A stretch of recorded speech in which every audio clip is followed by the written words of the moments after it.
I pledge allegiance to the flag of the United States of America and to the republic for which it stands, one nation, under God, indivisible, with liberty and justice for all. Please call the roll.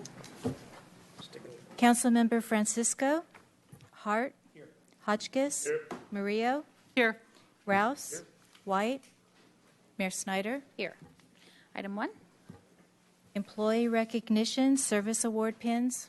Thank you, Mr. Casey. Thank you, Madam Mayor. Each month we like to recognize city employees who've achieved certain milestones of service with the city. And this month I'd like to read some names into the record, and we have one employee who's here to receive his pin in person.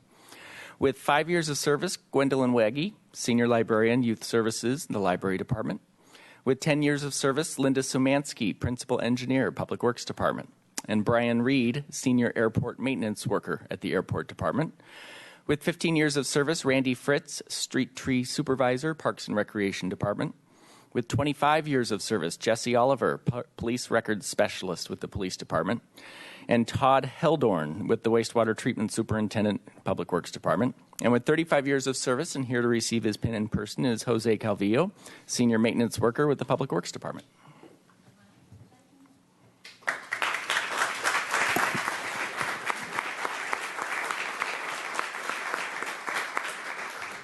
Thank you. Jose Calvillo began his career with the City of Santa Barbara on June 23, 1980, as a maintenance worker in the Downtown Parking Division of the Public Works Department. He works with both internal and external customers. His duties include performing preventative maintenance work, repairing broken gate arms, jammed ticket dispensers, malfunctioning cash registers, and radios. Jose responds promptly to calls regarding vehicle lockouts, vehicle rollaways, and assisting motorists with jump starts. He also assists parking operations staff when they need vehicle counts, signs posted, or materials and supplies delivered. Jose demonstrates the highest level of customer service and continues to receive praise from the public as well as his coworkers. He exemplifies what has made the downtown parking program famous for prompt, helpful, kind, and generous service to our business community, visitors, and citizens of Santa Barbara. Jose goes beyond what his job description requires, always asking what else he can do to help. He takes great pride in his work and enjoys interacting with everyone who comes to our downtown parking lots. He's dependable, loyal, dedicated, and a valued member of the downtown parking team. Jose, it was great pleasure that we honor you today for your 35 years of service to the City of Santa Barbara. On behalf of the City Council, the citizens of Santa Barbara, and your fellow employees, I congratulate you. Thank you very much.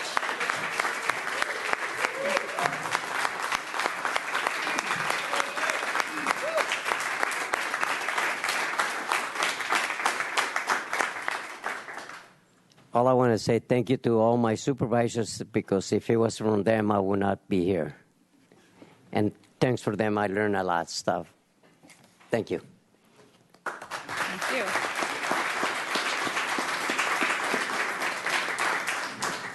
Are there any changes to the agenda? No, Madam Mayor. Okay, public comment. We have a number of speaker slips here. We'll start with Tony Wellen, be followed by Danny Fitzgibbons.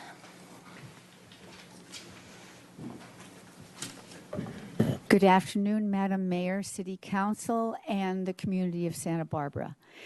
We know that last June, I better say, Tony Wellen, the chair of the Coalition Against Gun Violence. We know that last June, the coalition was successful at buying back 239 firearms from people who took advantage of the anonymous gun buyback, superbly coordinated with the Santa Barbara Police Department. It has been proven all over the country that gun buybacks work. They are an opportunity to educate the public and see our police officers up close working for a safer community. We need the City of Santa Barbara to step up and buy in to the gun buyback program so we can remove even more guns from our community, like other cities from Miami to Los Angeles who fund gun buybacks. The community deserves this opportunity, as the city's primary responsibility is safety. The coalition started the ball rolling. We suggest it is time for the city to step up and fund the 2017 gun buyback. Thank you very much. Danny Fitzgibbons will be followed by Steve Price.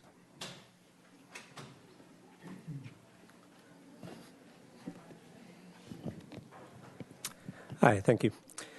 I am Danny Fitzgibbons. I'm also with the Coalition Against Gun Violence. Is an annual gun buyback going to solve Santa Barbara's crime problem? No. But as the author of 2 gun buyback studies in Milwaukee and Sacramento quotes, the number of firearms already in circulation in the United States, more than 300 million, dwarfs even the most successful public buyback figures. Nonetheless, he says he regrets he and his peers wrote off buybacks a decade ago. They have intangible value that we have really been underestimating, he says. They never will reduce rates of violent crime, but that may have been the wrong parameter to look at. As part of a larger discussion about public safety, the author says buybacks may play an important role in mobilizing a community to examine gun control. Some 800 mayors have joined Mayors Against Illegal Guns, which pushes for national gun control proposals. Chicago Mayor Rahm Emanuel, a proponent of buybacks, wants city leaders across the country to divest municipal pension funds from assault weapon manufacturers. Our concern was that people would do a buyback and then move on and think they had taken care of the problem, he says. But people are not sitting back and waiting for Washington to do something. As you may know, aside from having put in on the second buyback in a row, we are working closely with the campaign to divest the UC system from weapons manufacturers. So we are not just sitting back. We are actively trying to address what we consider to be a national public health crisis and keep this conversation going. Please help us keep the conversation going by funding next year's buyback and future buybacks so the coalition can focus on educational outreach. Thank you very much. Thank you. Steve Price will be followed by David Daniel Diaz.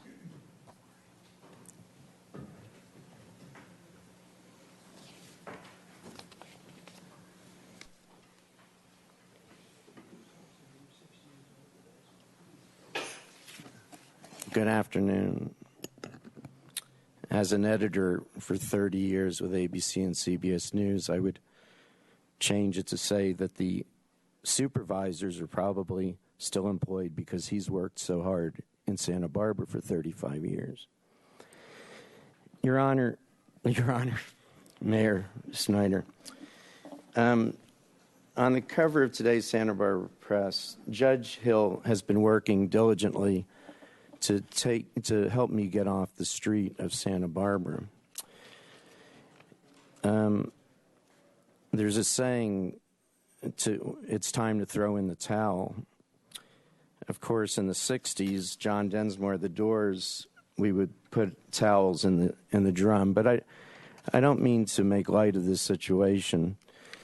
In the computer today at the courthouse, it says that I owe the city of Santa Barbara $513 for illegal camping based on the confiscation and illegal sale of my 2000 Chrysler minivan that I've been trying for a very long time for you all to help me address.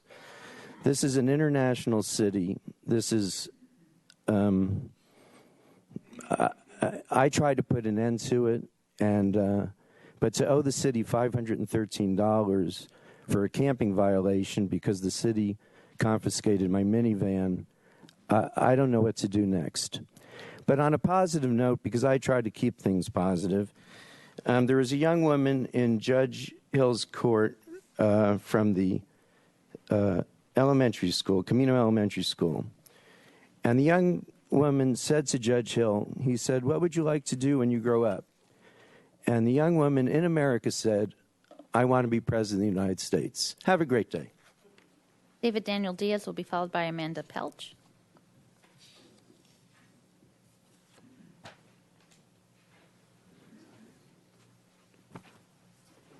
Good afternoon, Santa Barbara. The issue is oil. 69, we all became experts. We had kids, great-grandparents. My great-grandmothers were even out there and scooping up oil with buckets and shovels. And nobody got sick. Nobody died. Nobody got cancer. This oil spill we had up the coast here, they're kicking locals off the beach. We're kind of like the beginning experts because of the first oil spill. Goo was created, and the locals were the heroes. This time they're all getting kicked off the beach because they don't have hazmat suits. I guess the only way around it is for the city, county, state, federal, and the oil company, all these agencies to get together and have workshops throughout the year, and whether the oil companies in conjunction with the government agencies train people for those few hours so they could have their hazmat suits at home. So if there's another leak, all the locals can go out and start doing work while everyone else is trying to organize while the carnages continue to rampage up and down our coast. So I think it's time we really put things into perspective.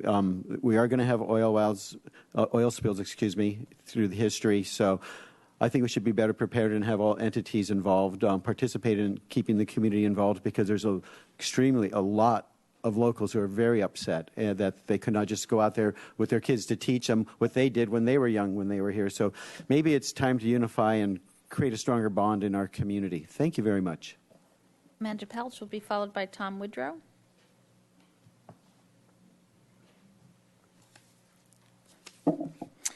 Mayor Schneider and council members, I'm Amanda Pelch from the League of Women Voters of Santa Barbara, and I'm here to address you today on the voting rights settlement. We hope you had an opportunity to read our letter of May 28th.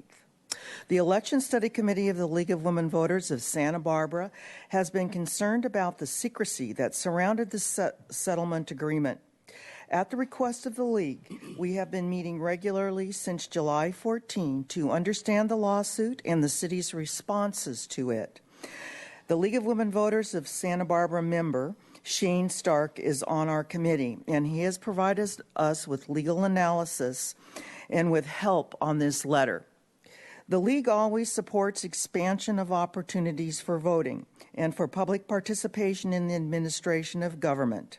We are writing to express our concerns with the process by which the city decided the terms of the voting rights settlement agreement. Although the League is not objecting to the settlement agreement, we do have concerns about the process, which were addressed in the attached documents and references. We hope that you will not allow this settlement to set a precedent for deciding policy matters in closed session. Rather, we ask you set a process of public participation and rigorous compliance with the transparency and ethics laws. Experienced city officials can, through training and by example, make sure that new council and city commission and board members understand that they must do business in public with the participation of the public and for the benefit of the public. If there is to be effective, honest, participatory government, it is important that people have input on the decisions and share the responsibility. Every eligible person should register to vote, have access to nonpartisan information on the functions and duties of government, get informed, and vote. Thank you very much. Tom Woodrow will be followed by Jeff Bard, then Cruzita Herrera Cruz, and the final speaker will be Michael Baker.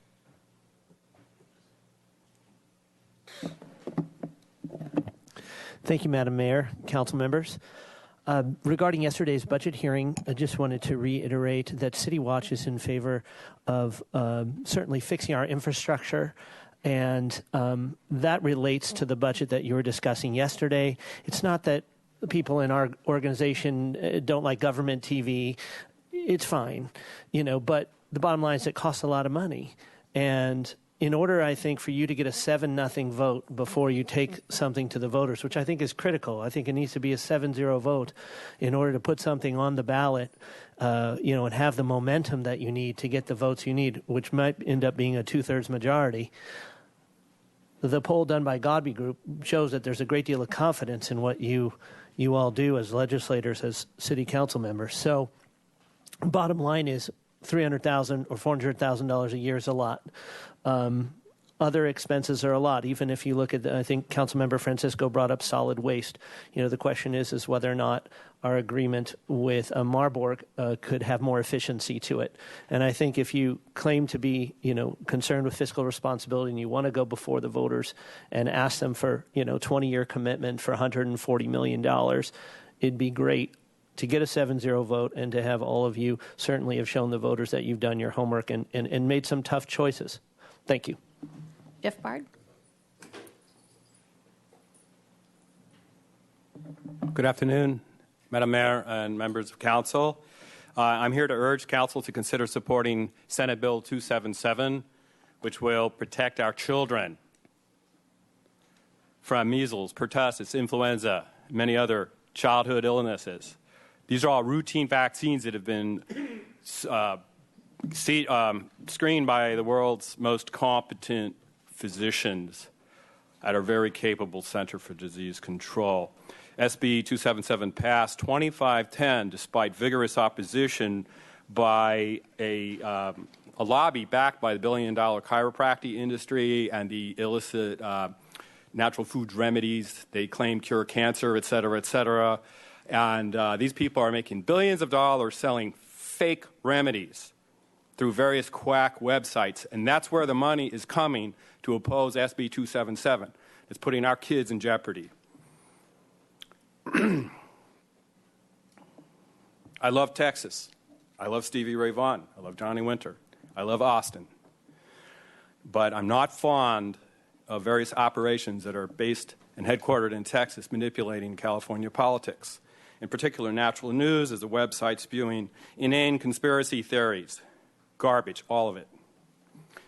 Andrew Wakefield is, after he was disgraced in the UK, and he's a public figure, I can say this, after he had his medical license pulled for his fraudulent attempt to discredit the MMR vaccine, while he had financial interest in his own vaccine, and he left the UK in disgrace, and he set up in Texas, and he's here in California now, and he lectured at a chiropractic mill and at Dana Point. And in my opinion, Andrew Wakefield should be deported as a fraud. Anyway, if you can get our assemblymen to step up and show leadership, it would be much appreciated. Thank you. Rosito Herrera Cruz.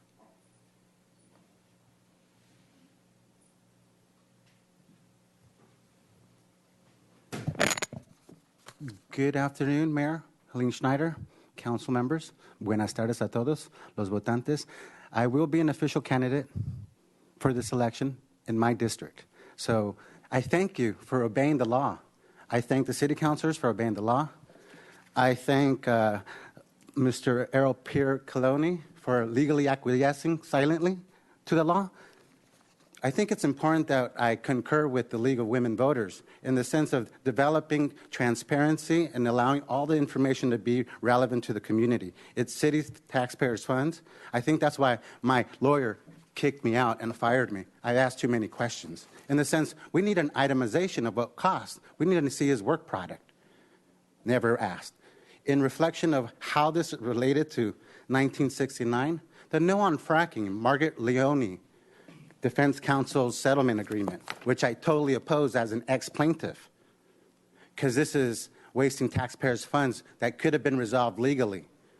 I am against the no on the even elections, because that's going to put it as a national structure, which will take away the nonpartisanship, which is very sacred, which is in our charter. Look it up. We need to keep this as Santa Barbarians for Santa Barbarians and not piggyback off the national structure because it'll change the politics of the field for Santa Barbara. I oppose to that. We need more relevancy to getting this information out. I'm against item agenda 18. We should have already argued, but it took you 6 years to obey the law. You're going to speak to and item I 18. appreciate that. You need to wait till item 18. Please don't interrupt. I have 18 seconds.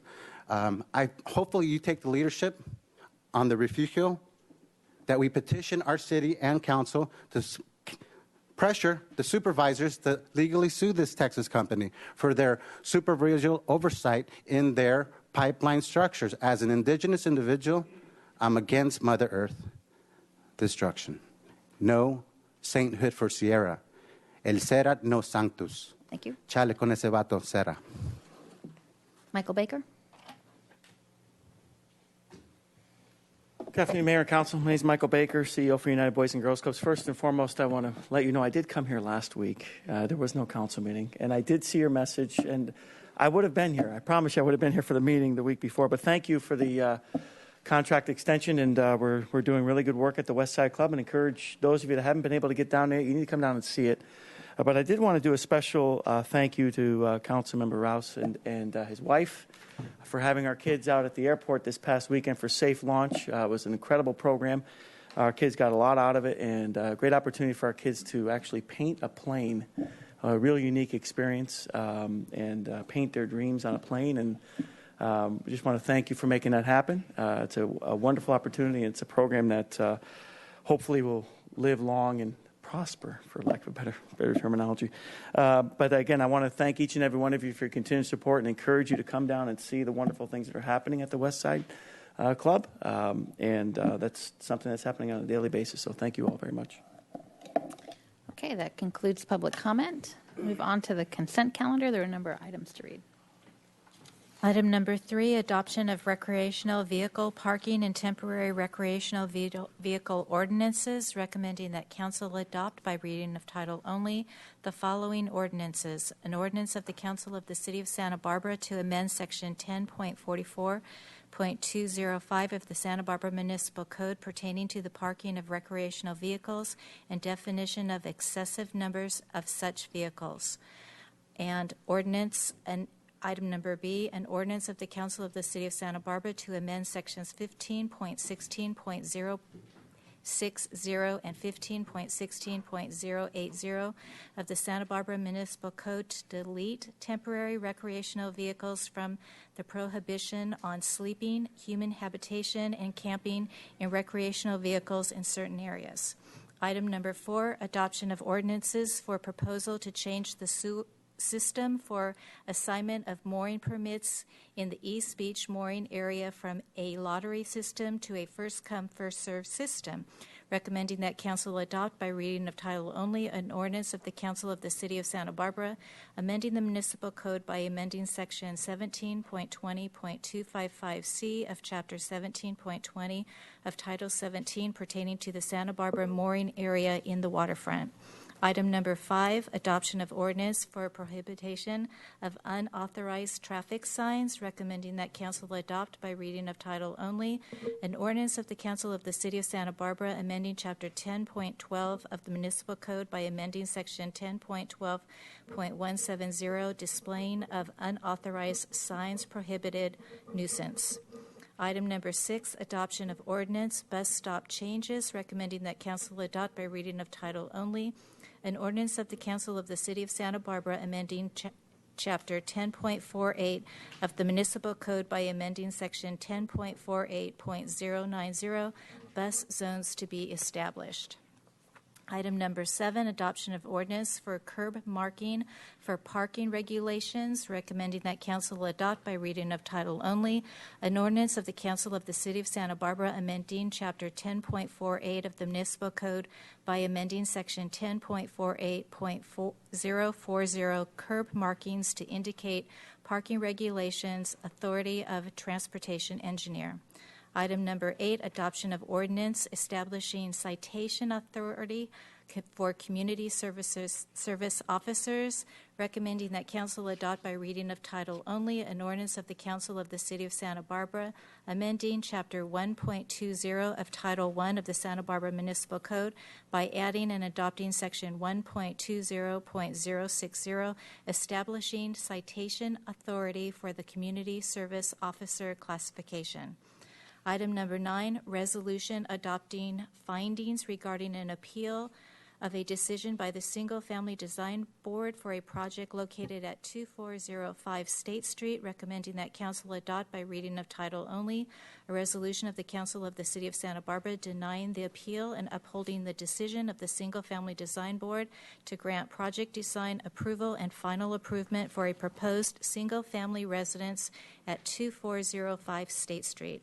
Item number 10, records destruction for police department, recommending that council adopt by reading of title only a resolution of the Council of the City of Santa Barbara relating to the destruction of records held by the police department. Item number 11, records destruction for the city administrator's office, recommending that council adopt by reading of title only a resolution of the Council of the City of Santa Barbara relating to the destruction of records held by the city administrator's office.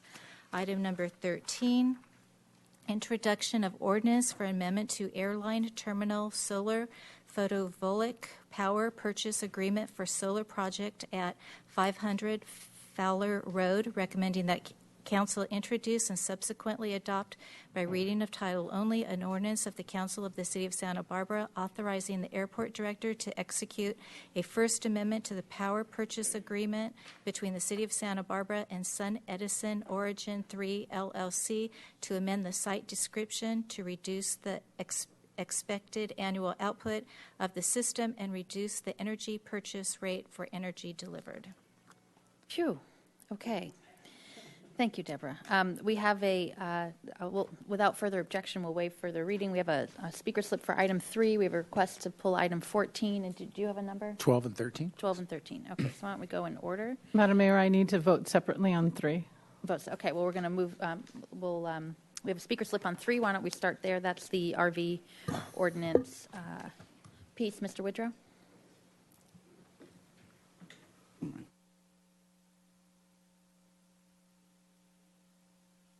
Council members, Tom Woodrow, City Watch.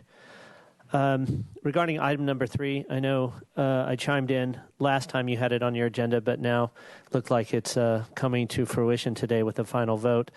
Just wanted to express City Watch's support for some restrictions, the restrictions that are specifically in this ordinance. A number of years ago, it was a source of angst on at least some of the folks in our group, was a notion that their neighborhoods were being invaded and that there was at least a perceived increase in crime in some of the neighborhoods, maybe a threat that drugs were being dealt, that other certain offenses were happening in their neighborhoods, and overall lack of comfort level of people, an excessive number of recreational vehicles being in residential areas. And so this actually hit home during our last discussion at our last group meeting, just saying that we wanted to offer our support for you to vote for these restrictions and hope that you'll just stay focused on it and make sure, that we keep our neighborhoods safe here in Santa Barbara. Thanks so much. Okay, thank you. So there's a request to vote on this separately. Is there a motion for item 3? Move to approve. Second. Moved and seconded. All in favor? Aye. Any opposed? No. Okay, that's 6-1 with Murillo opposed. So we have item number 12, which is the Animal Control Shelter Services Agreement with the County of Santa Barbara. Mr. Hart. Yes, I just noted in the staff report that there was reference to a review of the operations of the facilities and procedures that the American Humane Association is doing. Is that done? Is there any information that we have available at this point in time, or is that still something in process? Madam Mayor, Councilman Hart, Lieutenant Todd Stoney, Santa Barbara Police Department. I'm in charge of the animal control supervision. My understanding is on June 6th, that's going to the council for the county and to determine that. The reason for the increase, the major issue is that they've added 2 staff members this year to the overall project. So they increased our budget substantially to handle that. So this is just a one-year contract because there may be changes as a result of that review. Generally, they go at a 4% yearly. This year, they've added 2 additional staff members, so it was a 20.4% increase, which accounts for the additional monies. But yes, they're doing on a one-year contract with us at this time. And the results of that analysis is going to come back to us as well as the Board of Supervisors? I can certainly get it for you if that's something you'd like to see. Yeah, I don't know if we necessarily have to have it, but I'd love to see a copy of it, so great. That'd be great. No problem. Thank you. You don't need to vote on that separately. Okay, and then you also wanted item 13, which was the ordinance about the airline terminal solar voltaic power purchase agreement. Go ahead. Yes, and I was just curious. I noted that, unfortunately, it looks like the system had to be downsized from about 30% less than what was originally hoped for. And I guess I was curious about, is this because there was, the as-built specifications out there didn't turn out to be what we thought they were because they were old? Is this something that was part of the airport terminal expansion that wasn't accommodated for, or just I couldn't quite understand where the disconnect between the previous plan and this one occurred. Put on your mic. There you go. Madam Mayor, Councilmember Hart, I'm Jeff McKee, the maintenance superintendent for the airport. We put out the RFP for the solar photovoltaic project. We had installed conduit and switchgear along with the new terminal anticipating that project. The company that submitted the proposal submitted based on those, what we had installed. And when they went further and investigated further, they were unable to install the system with our conduit and switchgear that we had anticipated in advance. So we gave them the proper specs. They didn't understand them, and they bid initially based on their mistake? Yes, sir. Okay. They did, and once they did more engineering, not a lot of effort goes into a bid package. A lot of effort does, but not detailed to that engineering. degree. Okay. Right. So once they did more detailed engineering, they found that they were unable to use what we had without significant additional costs. Okay. Thank you. I appreciate that information. You don't need to vote on that separately. Okay. And then item 14, Mr. Hotchkiss, which is Thank the you, Madam Mayor. parking citation processing services. Right. at the I wanted to get a description, if I could, of the new system so that people out there understand what the advantages are, and if there are any changes, could you describe those, please, Ms. Peterson? Sure, Madam Mayor and Council. My name's Lori Peterson. I'm the business manager at the Police Department. And the new parking system is not going to really... Parking citation system. Parking citation. Yeah, that's the one everybody will remember. $48 and counting.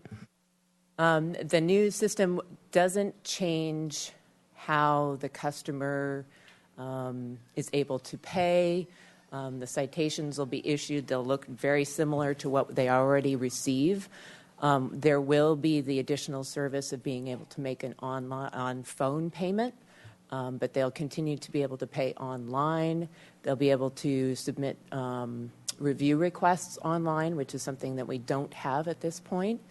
And payments can be made online with a credit card, or you can come into the lobby and make those payments, or the payments can be mailed in. And are they bright green as they are now, the tickets? The tickets will, the color specs haven't been called out yet, but the stock that we use now is white with a red top on it. Okay. The green part is the envelope. And that envelope will be also included this time for these events? The tickets that this company provides are a plastic ticket with a permanent ink, so an envelope isn't required. So a customer would need to provide their own envelope to mail in a payment, but it would be placed on the windshield in the same manner. So that's the only substantial change, if I could call it that? Yeah. Thank you very much. Okay. Do we have a motion for the balance of the consent calendar? We do. Moved and seconded. All in favor? Aye. Great. That's unanimous. And move on to item number 18. Potential ballot measure regarding even year elections. Okay, I believe Mr. Kalan, you're right, or Ms. Pierce, Mr. Kalan. Okay, you're up. Thank you, Madam Mayor, members of the council.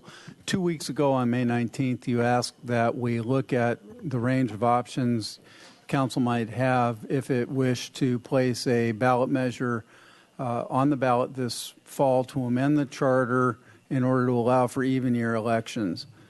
On May 20th, I contacted legal counsel for the plaintiffs in the Vinales lawsuit, as I had identified their consent as being potentially necessary for changes in the settlement agreement. I've heard back as of this morning, and I'll quote, that the plaintiffs do not have 100% support and will not support any change in the agreement without it. So the council should not assume that we can get any kind of support for changes to the settlement agreement. I did, however, identify a couple of options for the council that I don't believe require amendments to the settlement agreement. So what I have up on the screen is the first of three options, and I was only able to produce those this morning, so my apologies about the lateness of it. The first of three options that you have, two of those three options don't require consent from the plaintiffs. One of them does. And let me begin by walking the council through the slide up on the screen. And I have placed copies at the back of the room for the public. First of all, the key settlement terms in the top left corner there. The first key settlement term is that the initial district elections will be this November, and that two of the three districts will be majority Latino citizen voter age population districts. Those are districts 1 and 3, as you well know.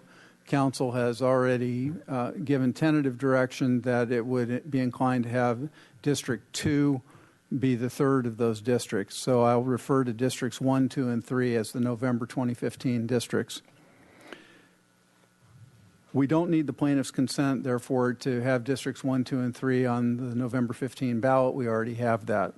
The second row speaks to the requirement in the settlement agreement that the terms for those initial 3 districts, districts 1, 2, and 3, be 4 years long.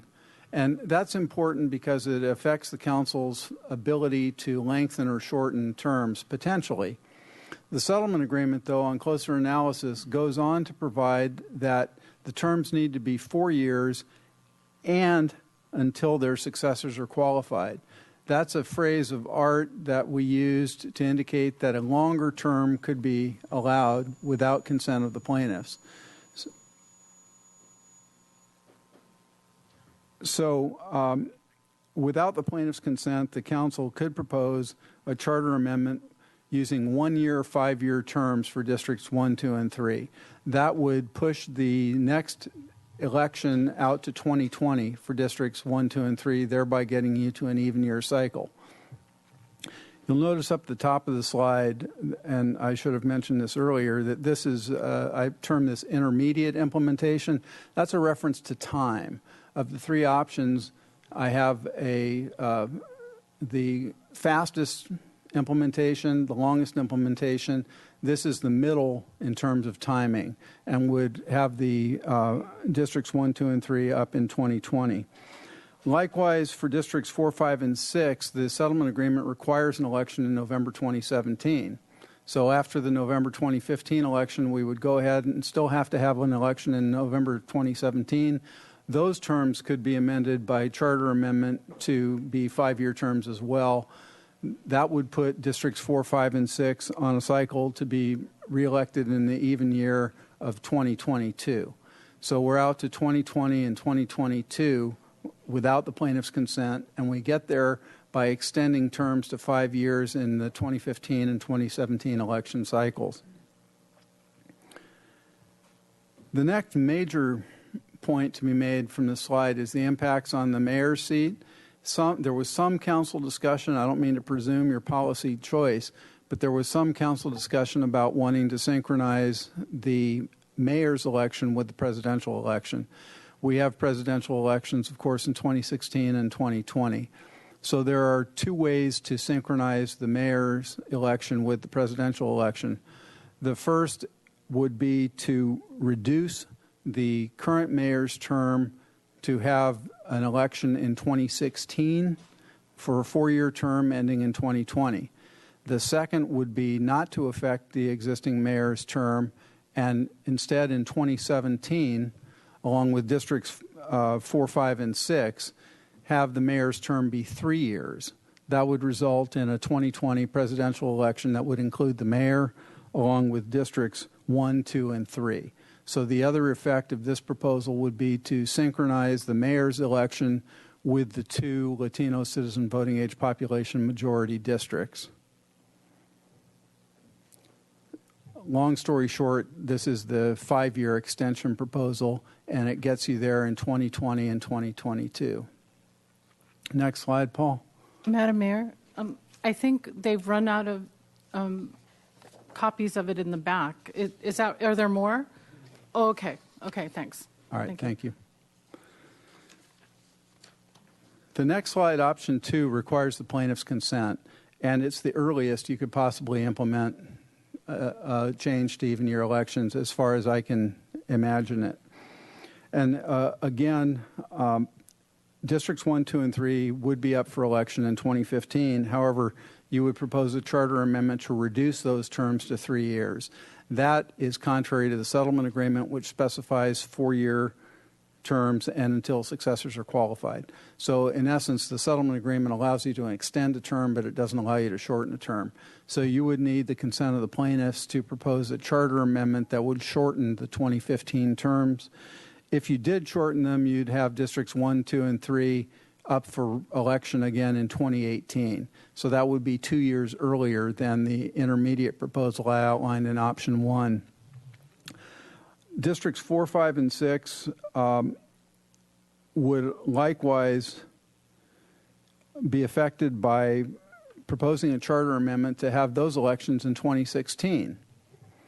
and those would be for 4-year terms. Of course, you could also have 2017 election with 3-year terms, but that would result in, you could do that. So you have 2018 and 2020 as the earliest possible implementation for district elections with the plaintiff's consent. Lastly, you still have the same question with the mayor's election, whether to extend or shorten the term or date of election. Next slide, option 3. This is what I've termed delayed implementation. And again, the plaintiff's consent is not required. You would get there by conducting an election in 2015. Those would be 4-year terms ending in 2019.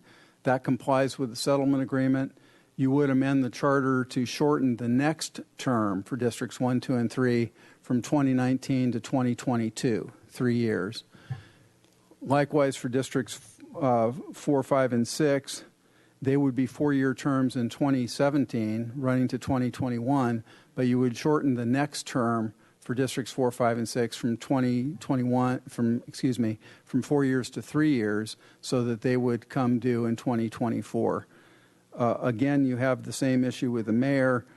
The consequence here is that the mayor's synchronization with districts 4, 5, and 6 would happen in 2024, as opposed to the first option without the plaintiff's consent, where the synchronization for the mayor would be with districts 1, 2, and 3 in 2020.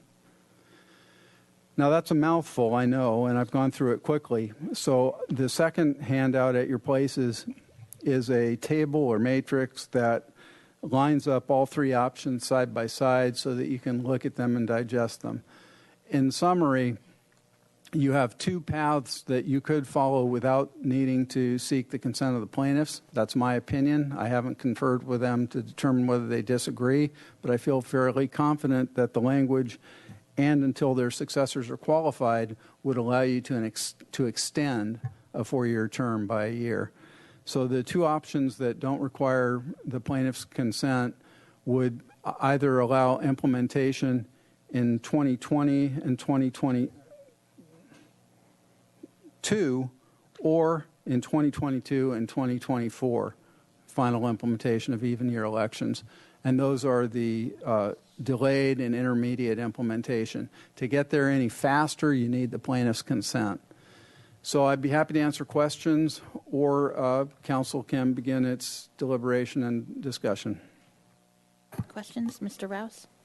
Thank you, Madam Mayor. Mr. Colon, plaintiff's consent, does that mean that the new deliberative process between the plaintiffs and the plaintiff and their attorney goes back on the clock as far as attorney's fees? We would not volunteer to pay attorney's fees for these kinds of changes. I also have an indication from plaintiffs' counsel that they are not representing the plaintiffs in this matter any longer. So I'm not sure what that means. That was in an email I received this morning. Ms. Muriel? Thank you. Say that last part again. The part about the plaintiffs are not represented by Mr. Capello anymore? Let me quote it.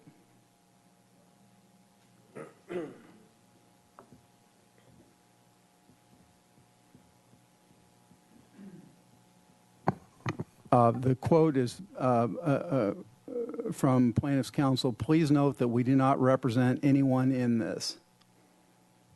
And I assume that meant with respect to amending the settlement agreement. Okay. I had a question about option 3. So you say that districts 4, 5, and 6 will sync up in 2024. How is that? So they run in 2017. For 4-year terms, 4 as years. required by the settlement agreement. You would amend the charter so that the next terms, which are not restricted by the settlement agreement, would be only 3 years. Oh, and then, okay, so then that means they would run again in 2024. Okay, That's thanks. correct. Mr. Hotchkiss? Thank you, Madam Mayor. Am I correct in saying that if we shorten elected terms, whoever that might be, that could be challenged as disenfranchisement? Councilmember Hotchkiss, the state law allows lengthening or shortening terms by up to 1 year. So I believe the council would have the authority to shorten terms if it so desired. I see. Thank you. Any other questions? Okay, why don't we go to public comment? We have a number of speaker slips here. We'll have Lucas Zucker, will be followed by Duraka Larimore Hall.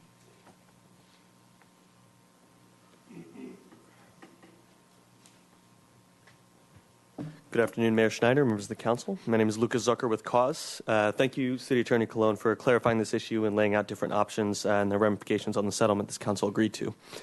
Cause believes option 2 will best promote strong civic participation and diverse representation in Santa Barbara.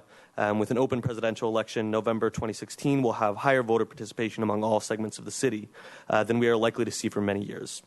This is a much better time to elect representatives for District 4, 5, and 6 and the mayor than in 2017, when voter turnout will be extremely low. There are also significant risks for every election that we hold in small districts in low turnout neighborhoods in odd years. Candidates who have virtually no broad support in the district overall, but can gather a couple hundred votes to elect them, can easily win in odd-year elections. That's why district elections must be accompanied by even-year elections as soon as it's possible. Implementing even-year elections in 2016 is also about fairness for the whole city. In just a few months, Districts 1, 2, and 3 will have neighborhood representatives advocating on their behalf at the council dais, but 4, 5, and 6 will not. It seems only fair for all districts in the city to have representation as soon as possible. Under any scenario, City Attorney notes that the mayor's race can be held in 2016 or in 2017. We're happy to see that this chart reflects the needs for the mayor's office to align with the presidential election in the long run, and gives several options for doing that. The mayor is the most important office in the city and should be chosen by the largest number of voters in 2016. Option 2 must be agreed to by the plaintiffs. Over the last year, the committee and their legal counsel have repeatedly stated in public they were in favor of even-year elections. If the plaintiffs are sincere about their desire for greater Latino representation in Santa Barbara, I hope that they will demonstrate that by supporting a switch to even year, which is widely known to increase Latino voter turnout. Throughout the district elections public input process, you've heard countless times from myself, representatives of the League of Women Voters, and SB and many unaffiliated concerned residents about the need for even-year elections in Santa Barbara. This is the unfinished business that was not included in the settlement. Council members and Mayor Schneider, please finish the job. Thank you. Duraka Larimore Hall will be followed by Hillary Blackerby. Duraka Larimore Hall, Chair of the Santa Barbara County Democratic Party. So I grew up in Santa Barbara, and I love to wave the flag and talk about how unique we are as a community. But I'm really not proud of how unique we are in this discussion and in this process. We're the only city in the state of California that has settled a Voting Rights Act lawsuit by not just avoiding going to even-year elections, but precluding it in the settlement.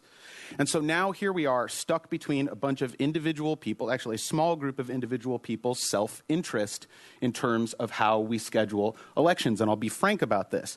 You have several of the plaintiffs themselves who are candidates for office this year. In addition, this council is full of people making different moves and running for different offices. And so now here we are with the election calendar for the whole city and representation for the whole city being held up and held hostage by individual people's self-interest about when they think they'd have the best shot of running and winning. That's not acceptable public policy. This is not a good thing to be unique on. We should be like the whole rest of the state and be moving towards elections in which the most number of people participate and vote.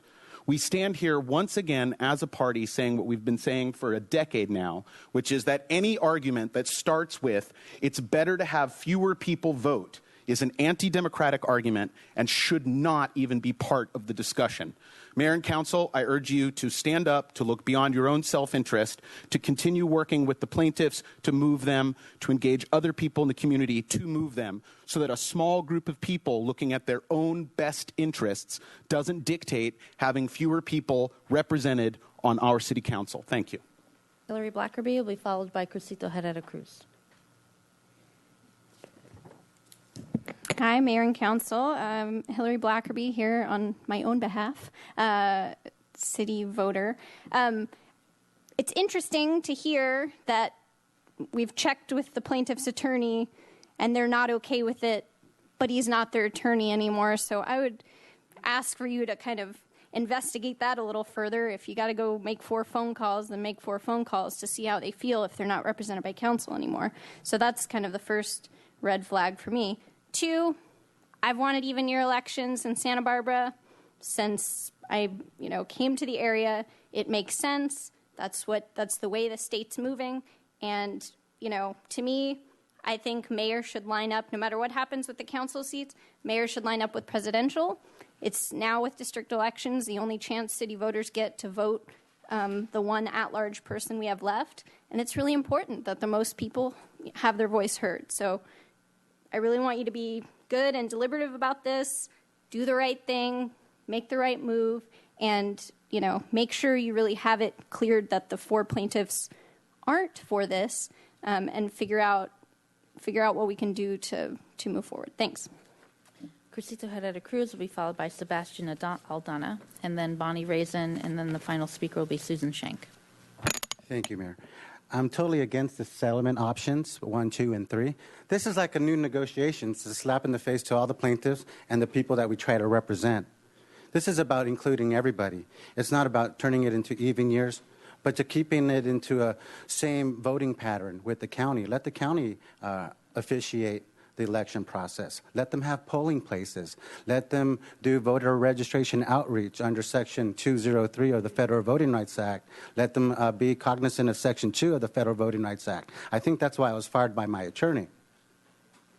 Again, he's pretty hypocritical, Duroc Lamore.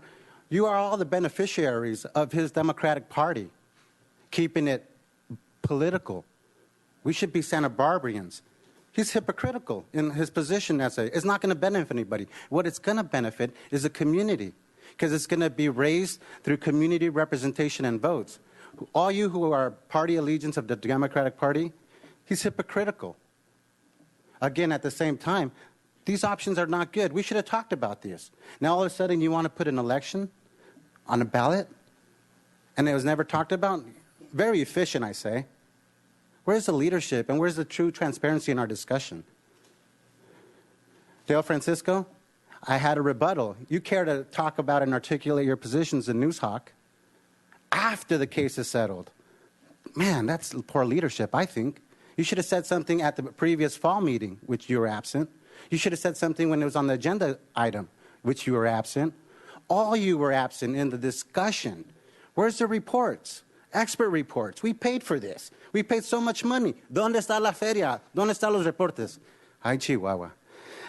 I could be like, I don't want, this is about us. I've never said about race or anything like that, because it's just going to create a better democracy, because people are disenfranchised. If the Democratic Party was so happy about Latino representation, where's their voter registration drive? Thank you. Where's their Spanish speaker? Cabrones. Sebastian Aldana. Well, Madam Mayor, City Council members, my name is Sebastian Aldana, an Eastside resident, and now a resident of District 1. I was a plaintiff in the lawsuit for district elections because I felt that the neighborhood that I live in was not getting the representation it deserved on City Council. With district elections, neighborhood issues can be discussed, and even candidates without a lot of money can be heard and supported by their neighbors. When people know that their vote means something for their own neighborhoods, more people will vote. If elections are moved to even years, no one will talk about local issues. Parties will endorse council candidates as part of slates.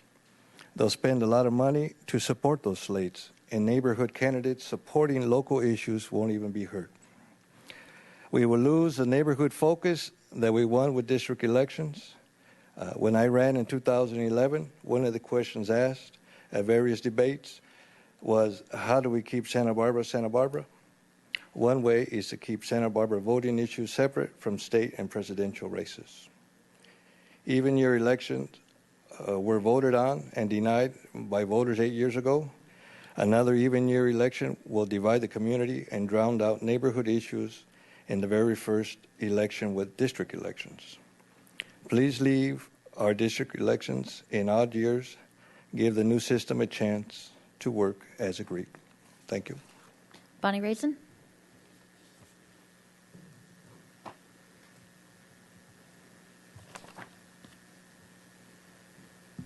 Good afternoon, Madam Mayor and City Council people. I'm Bonnie Raisin, and I am here to support the concept and the actuality of even year elections.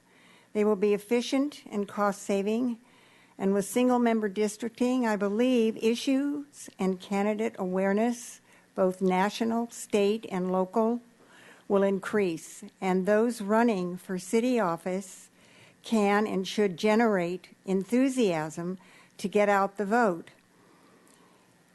which heretofore has been sorely lacking. Please agree to even year elections. And I have to apologize, I didn't realize the extent of the presentation today regarding the three options and so forth. I came to speak solely on the matter of even elections.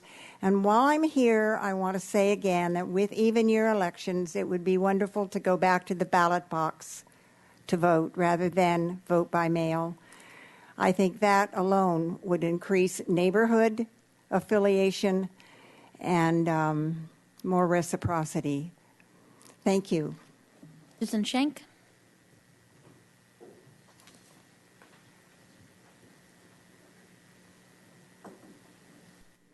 Quickly, doing well. Good afternoon, Madam Mayor, City Council. My name is Susan Shank, and I'm speaking for the Elections Committee of the Santa Barbara League of Women Voters.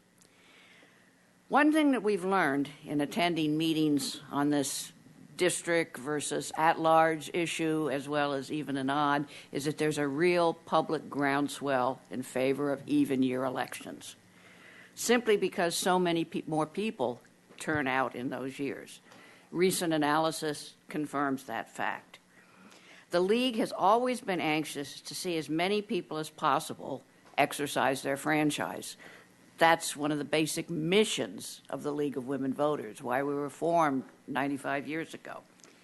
We understand that it might be harder to make the change this year because of the many complicated other issues that you're going to be dealing with. It's a wild year. However, the whole shift to district elections is designed to involve more minority workers. And it seems like changing to even years as soon as possible would help achieve that goal. So the League urges the City Council to consider how soon that change could be made.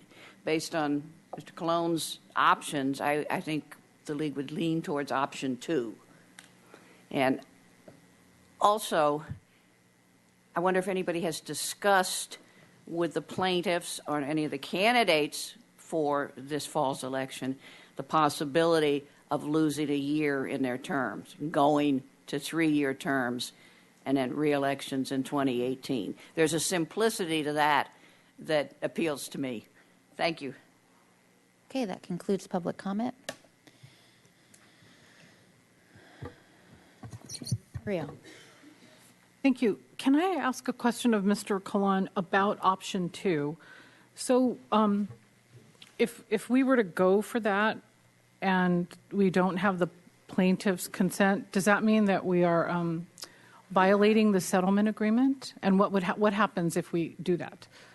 The settlement agreement, Councilmember Murillo, the settlement agreement is enforceable, so that if we violate the settlement agreement's terms, we would be subject to a legal challenge and attorney's fees if we are unsuccessful in defending the council's position.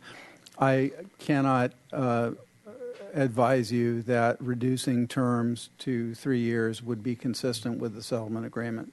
So I believe that option 2 does require plaintiff's consent. But they've said no.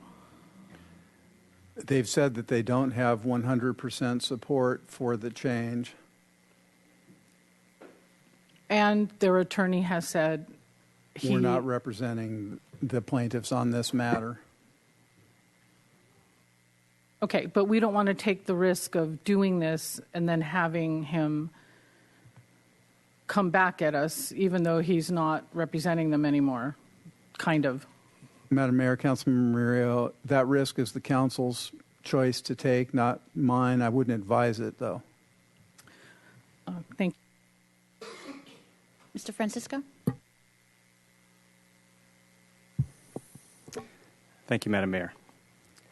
We're commenting, right? So,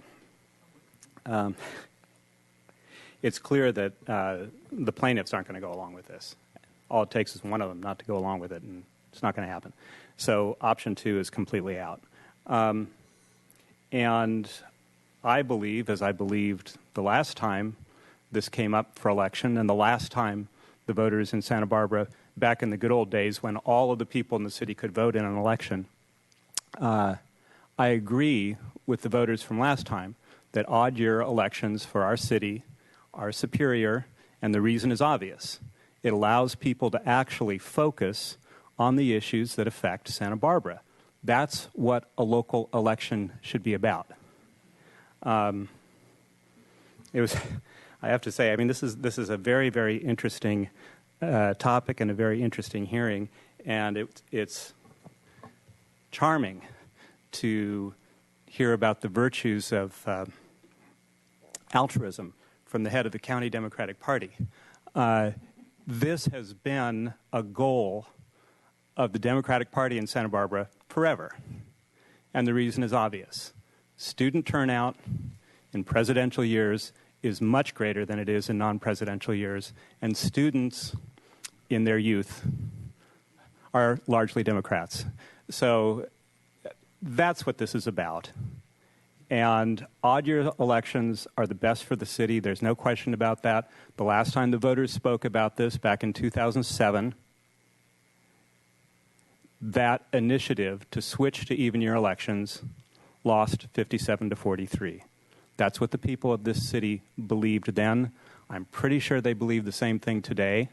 And so what this will come down to, I suspect there are probably 4 votes to put this on the ballot anyway. But I would just point out that option 2 is completely off the table. So if people are going to vote for this, it's either option 1 or option 3. And within those options, I think the idea of shortening someone who has already been elected to a term on this council, shortening their term, is crazy. I view that as absolutely going against the will of the voters. So if we're going to change, and as I said, I don't want to do this, but anyway, if we were going to change this, then in my view, the mayor's election should remain in 2017, and we work with those options to make that happen. Thank you. Hart?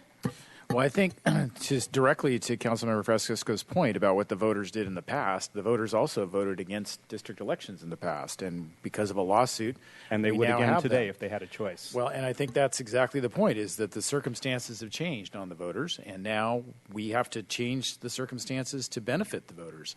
And the idea that having more people vote is a bad thing, and the idea that voters don't have the capacity to make one more choice on a ballot is ridiculous. I mean, voters go from president down to judges with every office in between on presidential and gubernatorial election cycles. The idea that they can't retain the information to make a decision about a council election in addition to that is preposterous. I think voters certainly have that capability and capacity because it happens in just about every other city in the state of California. And I think our voters are smarter than most places in the state of California. So I think there is no credible public policy argument to be made for not having elections on even year cycles. It's just a question of how we get from here to there. And it's unfortunate that the settlement agreement may be determined by one individual preventing this from happening, who perhaps is in the council chambers right now, Mr. Aldana, who is imposing his personal interest on this decision and potentially keeping the city voters from having the opportunity to cast a vote on this issue. We don't even have the ability to decide this. We have the ability to put this onto the ballot and to let the voters decide whether they would want to do this or not. And given the current facts as they exist today, not as they existed previously. I think that is the ultimate democratic question, is to give the voters the chance to make this change, to accommodate the existing circumstances. And I would hope that Mr. Aldana and his fellow plaintiffs would welcome that opportunity to have the voters get the chance to make this decision for themselves, rather than interposing their own personal point of view on this question. And so I think that there's a great deal of urgency to this issue. I think this needs to be done quickly, as soon as possible. I think that option 2, even though it's a more complicated path, is what we ought to pursue. My personal election would be, my term would be shortened under option 2, and I think this is the right thing to do, and I think that all of us who are sitting here ought to do the right thing for the voters and give them the opportunity to make this decision or not, and then we can live with the consequences. So I think we should pursue option 2. We should perhaps have a council subcommittee to meet with Mr. Aldana and his fellow plaintiffs and ask these questions about whether people should be given the chance to make this decision or not. Mr. Rouse. Thank you, Madam Mayor. Well, it's interesting every time we've had this discussion. I remember back in 2007 going forward, and one of the issues is, voter fatigue. If we have too frequent elections, voters are, fatigued or disinterested in order to come out for major presidential elections. And the question remains, do sheer numbers of voters ensure that local issues are focused upon? And, I think that certainly the influence of larger groups, both major political parties, as well as unions, as well as corporations, come to bear in major national elections. And how that trickles down to local elections is always only a matter of conjecture.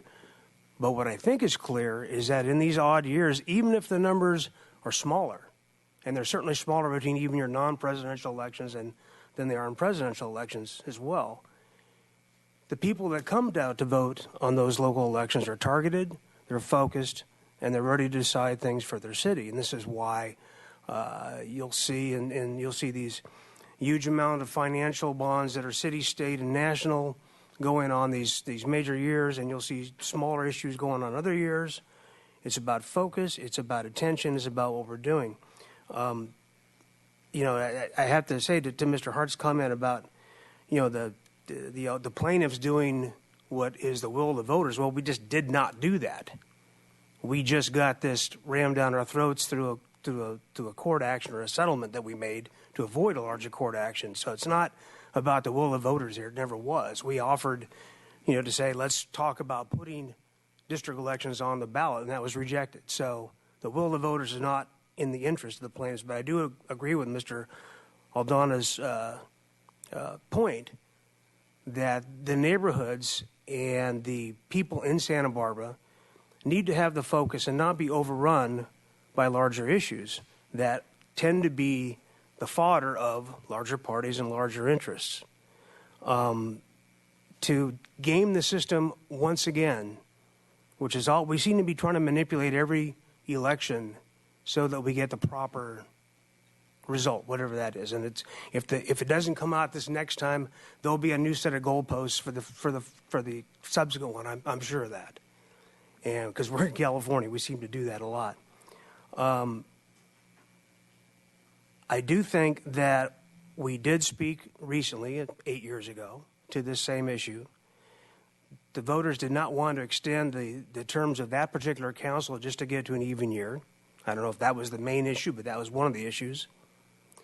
And I don't know that they want to necessarily either shorten or extend the terms of either the sitting council or council to be elected.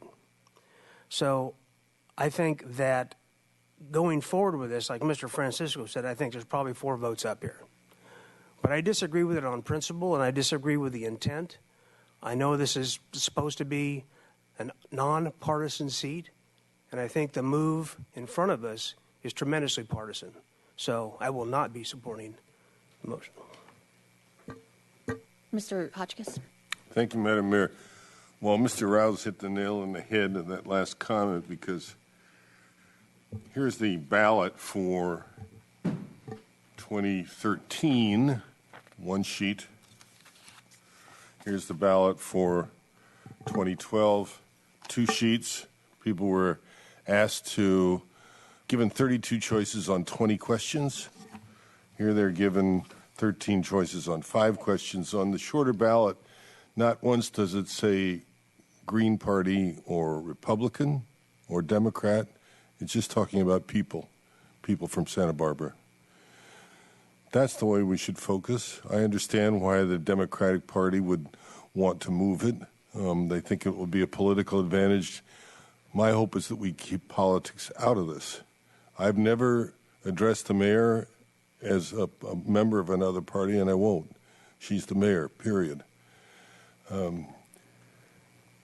Moving this to even years would drain our local campaigns of financial support, which would go elsewhere to congressional or national campaigns. It puts us in the middle of the national rancor, exactly where we don't want to be. It's a much longer and more confusing ballot, leading to, I think, less informed voters. And unlike Mr. Larimore Hall, I would say that this is for the whole good of the whole city. So I understand why my colleagues may vote to put this on the ballot, but I would hope at least one of them might reconsider and realize that we are a special place, and this is one of the ways we can continue to be so. Thank you for listening. So during public comment, there was a public comment from the League of Women Voters about transparency, and I appreciate that, and I did get your letter and want to look at that and want to talk with you about that, because what we went through in terms of dealing with a lawsuit and all the rules related to closed sessions and what you can't say and what you can do is very complicated. So I'm looking forward to that conversation. But the intent behind that messaging about transparency and not changing the charter more than what's being the narrow focus at hand, I think was very much on my mind as part of that process, and very much why during that mapping process I was very pleased with how transparent we could under the settlement process of having people figure out the maps to the full extent that they could. So I think moving forward with anything related to putting something on the ballot, transparency is really very important. So I think a subcommittee with 3 council members and plaintiffs goes against that kind of transparency. If we're going to put something on the ballot, it should have an open election. It shouldn't necessarily need some negotiations with plaintiffs. We heard from one already who's already says he's against it. And I just don't think it's worth the time for that, nor the risk of getting sued under violating the settlement that we just entered. So to me, option 2, for that reason, is not available for us to do. Now, Mr. Kahlon, I do have a question in that I believe, if I remember reading the settlement correctly, if there were signature gathering for a 2016 even year election to put on, there wouldn't be enough time to do that for this election. But if there was signature gathering for anything, any kind of even year in any timeline, and the voters qualified it through signatures, they can do that. Doesn't matter about the settlement. There would be no challenge from the settlement. Is that correct? Madam Mayor, that's correct. Okay. So obviously there's not enough time for this November to get the signatures and go through that process for this November election. But if something gets put on the ballot, it doesn't pass, or something happens, that is another option. And the voters, if they want to put something on by signature, they have much more flexibility than we do, actually, of the details. So for me, moving forward, I want to be as practical as I can and focus on what we have in the time that we have and being as transparent. And so I think I would agree that option 2 is really not an option. I'm intrigued by option 1. It's not as delayed as option 3. It's better. It's not optimal, according to some who spoke today. And it would actually move the mayor's election to the presidential election, along with districts 1, 2, and 3, which I would think, actually, if we're talking about voter participation and in an area that has traditionally less voter participation, that's a good thing. So to me, option 1 is the better of 2 options. And I would also say that I don't think the mayor's election should be all by itself in 2016. I think that would be confusing. It would cost the city more money than the election they have to do in 15 and 17 anyway, to just keep that in 17, but let the mayor's seat for that year, should even years happen, move to 2020, moving that position to the presidential year. that I think coincides with a lot of, maybe not 100%, but a lot of what's being asked for. And again, what we're doing here is putting something on the ballot for voters to decide. It's really not up to us to decide, but for the voters to do so. So if we were to put something on, and I don't know if we have 4 votes for this, but I would be willing to look at option 1 with the mayor's race in 2017 for a 3-year term, that way moving the even year for the mayor's seat to 2020, and along with districts 1, 2, and 3, and then I guess it would be 2022. Is that right, for districts 4, 5, and 6 for the first even year election for those districts?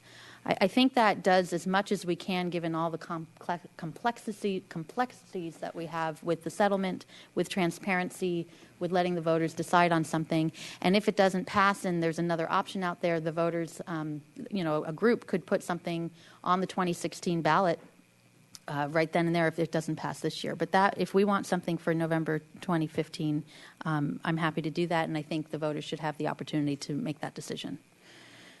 Mr. White. I would make that as a motion, Madam Mayor. Okay. Is there a second? I'll second it. We can move it down. We can move it up or down. But that's if you want my vote, that's to put something on the ballot. I think that's the best way to go. But we can, okay. Does Mr. Hart, your light's been on. Do you want to speak to the motion? Yes, I do. Go ahead. I'm not going to support the motion. I think that we should pursue option 2 until we determine definitively that the plaintiffs won't accept it. I think we should call the plaintiffs on this question. This is, the whole purpose of their lawsuit, according to them, was to increase representation of the minority communities on the council. This issue about turnout in odd year elections versus even year elections is directly related to the turnout in the minority communities in elections. That is fundamentally the problem. And to ignore that reality and to have even year elections, or to odd year elections in the city, doesn't match up with the stated goals of the plaintiffs. I think we should have that conversation to conclusion.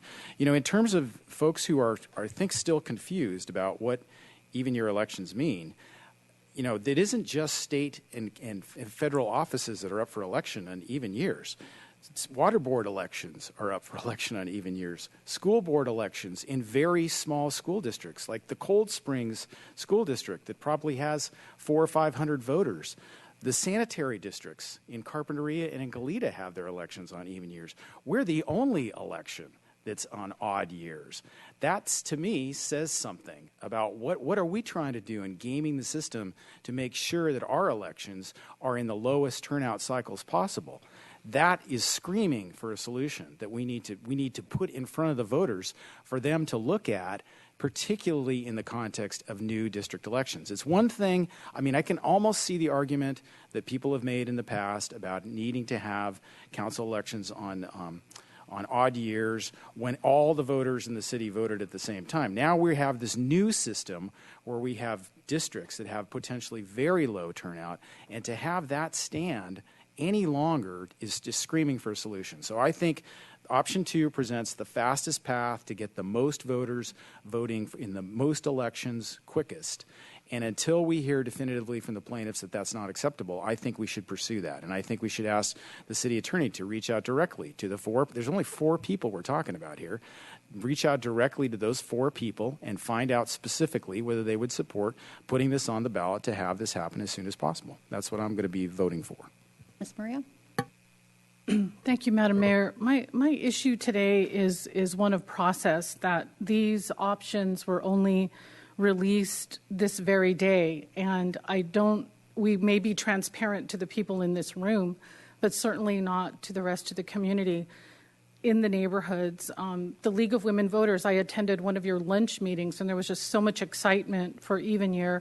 But I've been getting emails from people who say if we go for even year on the ballot, they're going to fight against it. So I'd like to talk to them some more about, what's here and what are the ramifications. And so I think I'm in agreement with Councilmember Hart to take some time, yes, to talk to the plaintiffs. I do have relationships with some of them, but more to the public and to find out where people stand on these different options. I would like to take the politics out of it. I think Mr. Francisco is the chair of the Republican Central Committee. So we have some politics going on in this room. So I want to talk to more people before I decide. And I respect your motion, but I'll be voting against it because people need to know what we've been talking about today. This is forever. Okay, we have a motion on the floor then. We'll see. I wonder which way it's going to go. All right, all in favor? Aye. Any opposed? No. Okay, so that fails by 5-2. Ayes are White and Schneider, noes everybody else. So any other motions? Mr. Hart. Yes, I'll make a motion to direct the city attorney to reach out to the plaintiffs to inquire about their potential for supporting option 2. Is there a second? Yes, second. But can I ask a question too? When is the last day, maybe this is for Ms. Pierce, when we can make a decision about putting something on the ballot? Councilmember Mayor Schneider, the last council meeting that we would be able to approve the resolution to go to put something on the ballot is the last meeting in July.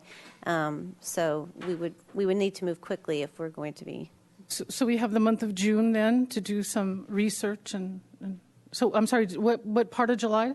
It was the last meeting in July would be the very, very last time that we would be able to adopt a resolution to put something on the ballot. That's more time than we had the first time around. We did the district election outreach process. Okay, so I seconded. Okay, Mr. Francisco.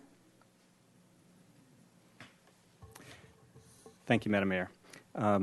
Actually, you know what? I will wait until after the determination of the question that's on the table to speak. Thank you. Sure. Okay, anything else to the motion? All in favor? Aye. Any opposed? No. Okay, that fails also 5-2. With Murillo and Hart supporting and the rest opposing. Mr. Francisco? Thank you, Madam Mayor. It could not be more obvious that I won't say that.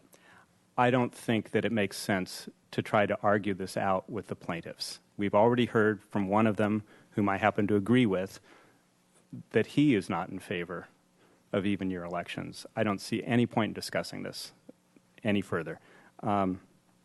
Now, I know, or at least I believe in my heart, that there are 4 people on this council who would like to have even year elections, and the only way to get there is to put something on the ballot.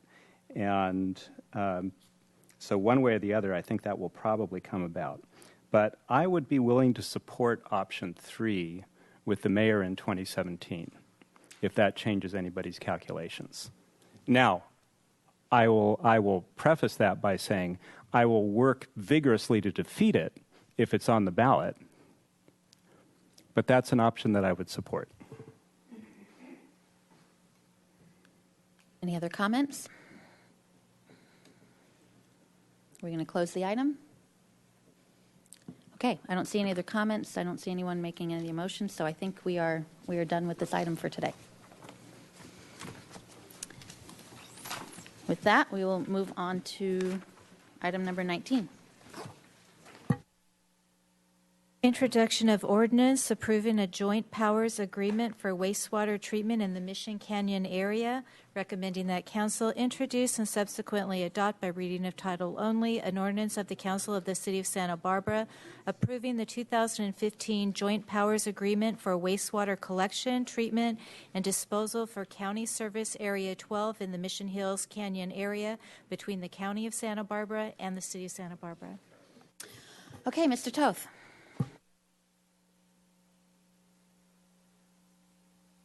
Good afternoon, Madam Mayor and council members. With me this afternoon are Mark Schley and Marty Wilder from the County Service Area 12. They are County of Santa Barbara management staff that administrate the County Service Area 12 wastewater collection system. So we're going to have a very brief presentation this afternoon that focuses on the existing joint powers agreement. It gives a little background again. It will talk about the proposed 2015 JPA highlights. We'll have a brief presentation of considerations and impacts of the proposed JPA.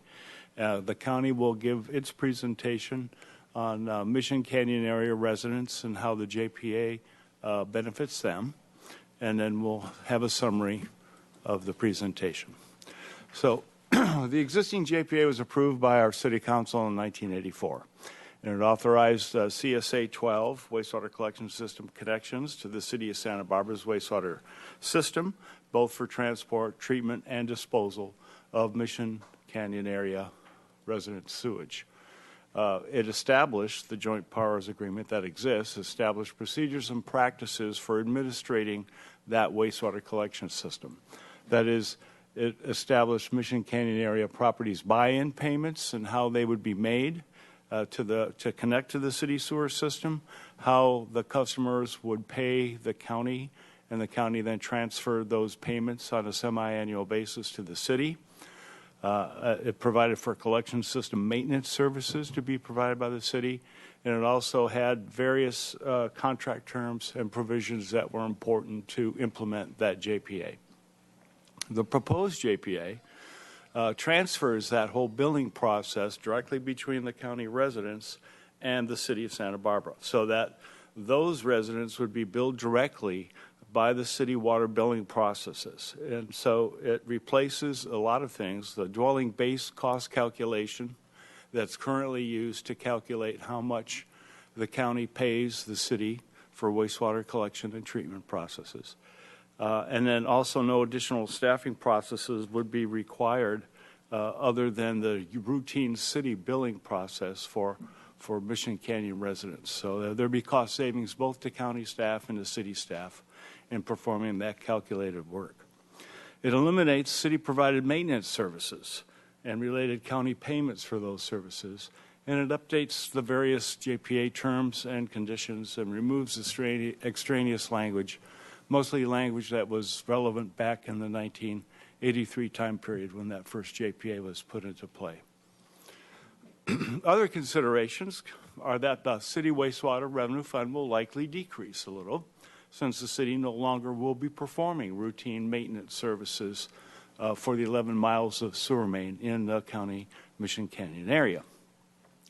There will, however, be additional wastewater fund revenues that will be obtained by the city from Mission Canyon area residents through future connections to the CSA 12 sewer system.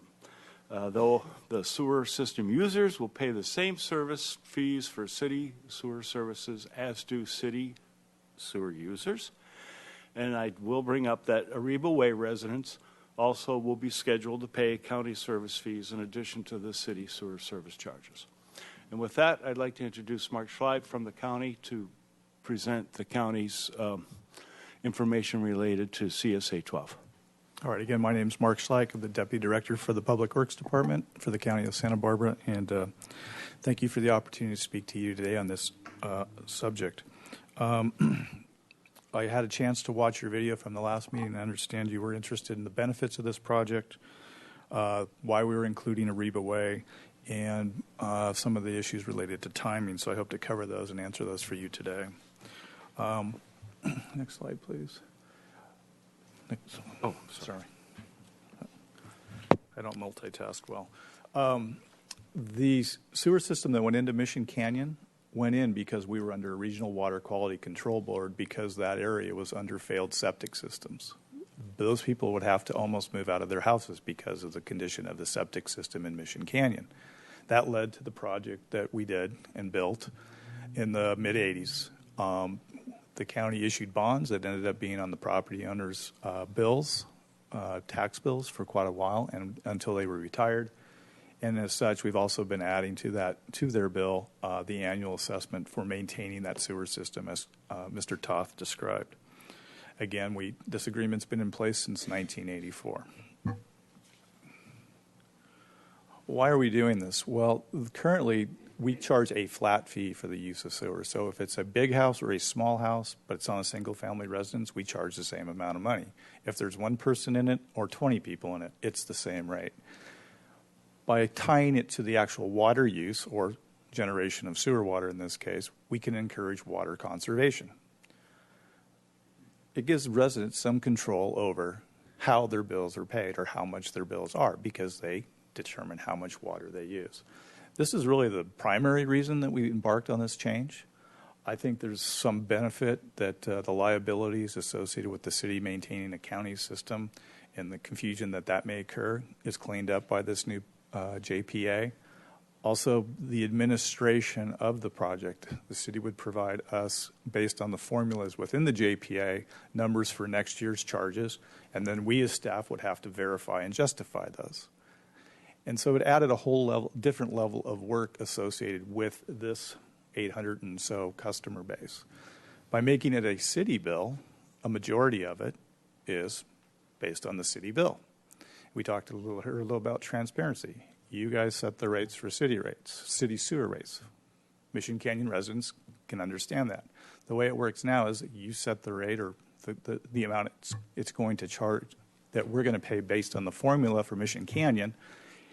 We hold a hearing with Mission Canyon and we say the city increased the rates.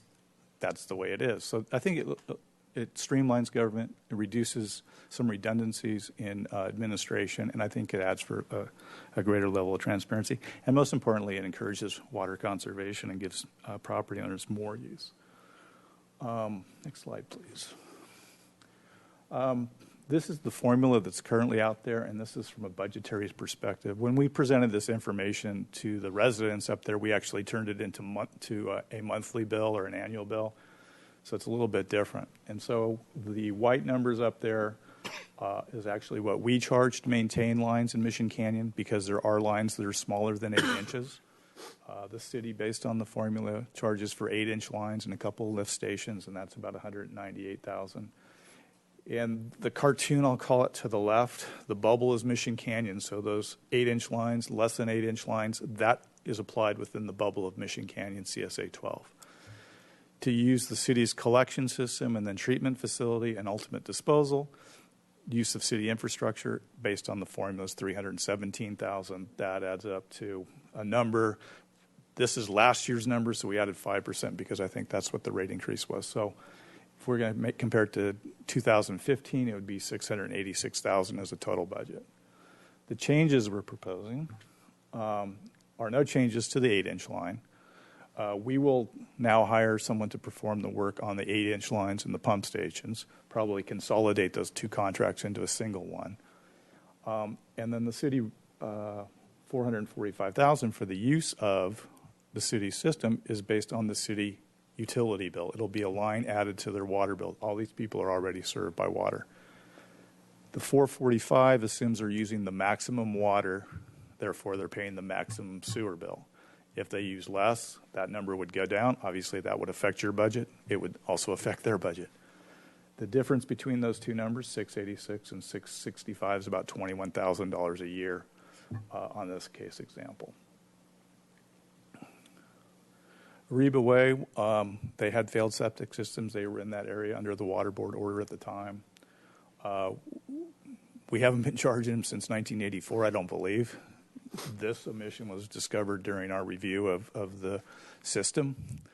We found other errors, other changes that we were able to clean up through this process, but this is probably the one that has the most impact. They're not in CSA 12, but under Health and Safety Code 5473.4, which I had a chance to talk with Scott Vincent about, we have the ability to charge in that. And then there's the other potential of Prop 218, where everybody should pay a fair share of the use of what they're getting. So it's a negative impact to the remainder of CSA 12. We've been working on this. I think Mr. Toth mentioned we started working on this probably February of 14. Staff dove into it in a hard way in July of 2014. Started looking at the JPA and what modifications needed to occur, started reviewing the sewer system from every pipe that's out there to make sure we knew it was out there and what condition it was in. We finalized that JPA and completed that review back in 2014. This is a big change that we need to communicate to the residents of Mission Canyon, so we had to get it right. We had to know what we were communicating to them, and we've done so via public meetings, newsletters, meetings with the Mission Canyon Association. Always our goal is to have this thing implemented by the beginning of the fiscal year. It helps us because the beginning of the fiscal year is a good time to make transitions for both agencies, and that was our goal. And next slide. So that kind of left. More currently, the board approved the JPA amendments in May of this year. If you don't do the work, somebody does. We have to hire a contractor. That requires bid specifications and bid proposals, and we need to get that in 30 days. And then you have to then add the residents of Mission Canyon to your billing system. So that needs to take care of. Probably most importantly for us is whatever the benefit assessment is for the residents, we have to have it decided by middle of July. We're currently scheduled for July 21st, the last board meeting before the end of August. If we miss that, we don't provide the information to the auditor controller and does not make the tax rolls. So there's a bit of urgency on our behalf, but I think we've taken the time to do a good job of processing this project and with the goal of meeting that July 1st deadline. That ends my presentation. If you have any questions, I'd be more than happy to answer them. No speaker slips on this, correct? Okay. We wish you were here 2 weeks ago. Me I'll too. just put it there. Okay, well, just to conclude our presentation, we're requesting introduction and adoption of ordinance approving the 2015 JPA for CSA County Service Area Wastewater System 12, and authorize subsequently the city administrator or their designated to execute the 2015 JPA. Thank you very much. Thank you. Mr. White? Thank you, Madam Mayor. One thing I don't understand is just how did we get here? Did we have a contract for this period of time and now it's being renewed, or? Well, we have the existing joint powers agreement. And that would just keep on going? And that keeps on going indefinitely. There is a clause in the JPA that allows either side, the county or the city, to unilaterally terminate the joint powers agreement but they have to provide 3 years advance notice. And it's not between our agencies. It's not something we'd like to do, but there's that legal provision that allows either party to do that. Escape hatch of that sort. And then in this situation, the county simply made the request to the city to make this change and take over the operation. Is that what the deal is? That's correct. Okay, thank you. Mr. Hart? But I just make my comment. I'm sorry. My Go comment ahead. would be just that if this is what the county wants to do, all right, go forth. Okay, Mr. Hart. If there aren't any more comments, I'll just move the staff recommendation. There a second? And then just to speak to it, I appreciate the additional clarification. I think last time we had talked about this, it felt as though the city residents were going to be charged extra. It sounds like what's happened is the city residents have been getting a great break for a very long period of time, and now they're going to pay what it cost. And that's a very different conception of this. I think Mr. Vincent made that point at the end of our hearing last time, but appreciate you coming in and explaining it more clearly at this time. Thank you. Okay, we have a motion and a second. All in favor? Aye. That's unanimous. Thank you. Thank you very much for being here today. Okay, item 20. Madam Mayor, we have to excuse Yeah, let's read the ourselves. item and then you can do that. Item number 20, renewal of levy for fiscal year 2016 for the Wildland Fire Suppression Assessment District, recommending that council adopt by reading of title only a resolution of the Council of the City of Santa Barbara declaring its intention to continue vegetation road clearance implementation of a defensible space inspection and assistance program and the implementation of a vegetation management program within the foothill and extreme foothill zones, declaring the work to be more than general or ordinary benefit and describing the district to be assessed to pay the costs and expenses thereof, approving the engineer's report, confirming diagram and assessment, and ordering continuation of Wildland Fire Suppression Assessment District for fiscal year 2016. Great. Deborah, you win this year for most said during a council meeting for the clerk's office. Okay, we have a couple people who need to abstain. Go ahead. Yeah, Madam Mayor, I live in the Benefit Assessment District, so I'll be recusing myself. Me too. Madam Mayor, members of the council, I own real property in the Wildland Fire Suppression Assessment Area, so I need to recuse myself. Mr. Vincent will sit. Okay. Madam Mayor, I have friends who own property in the wildland. Okay. Someone needs to stay to vote on this thing. Okay. All right. Hello. Madam Mayor, members of the City Council, Joe Pore, Fire Marshal. With me today is Chris Braden, the Wildland Fire Services Specialist. We're here today for the annual report and the renewal of the Wildland Fire Suppression Assessment District. As you know, the Wildland Assessment District is part of the community for the better part of a decade now, and it's been providing great service to the residents of the wildland areas, specifically the foothill and the extreme foothill zones. As an added note of interest this year, the fire department is partnering with the Bren School of Environmental Science and Management out at UCSB. And we're going to be working with some graduate students who are studying wildland efforts in general and specifically in the foothill and extreme foothill zones of our city. So it'll be interesting when the study is concluded to see what kind of information exchange we can get from them and maybe learn a little bit more about how we can do our jobs better. I'm going to turn this over to Chris, and he's going to present what we've been up to in the past year or so. Thank you, Joe, for that introduction. Madam Mayor, members of the City Council, Chris Braden, Fire Services Specialist with the Fire Department.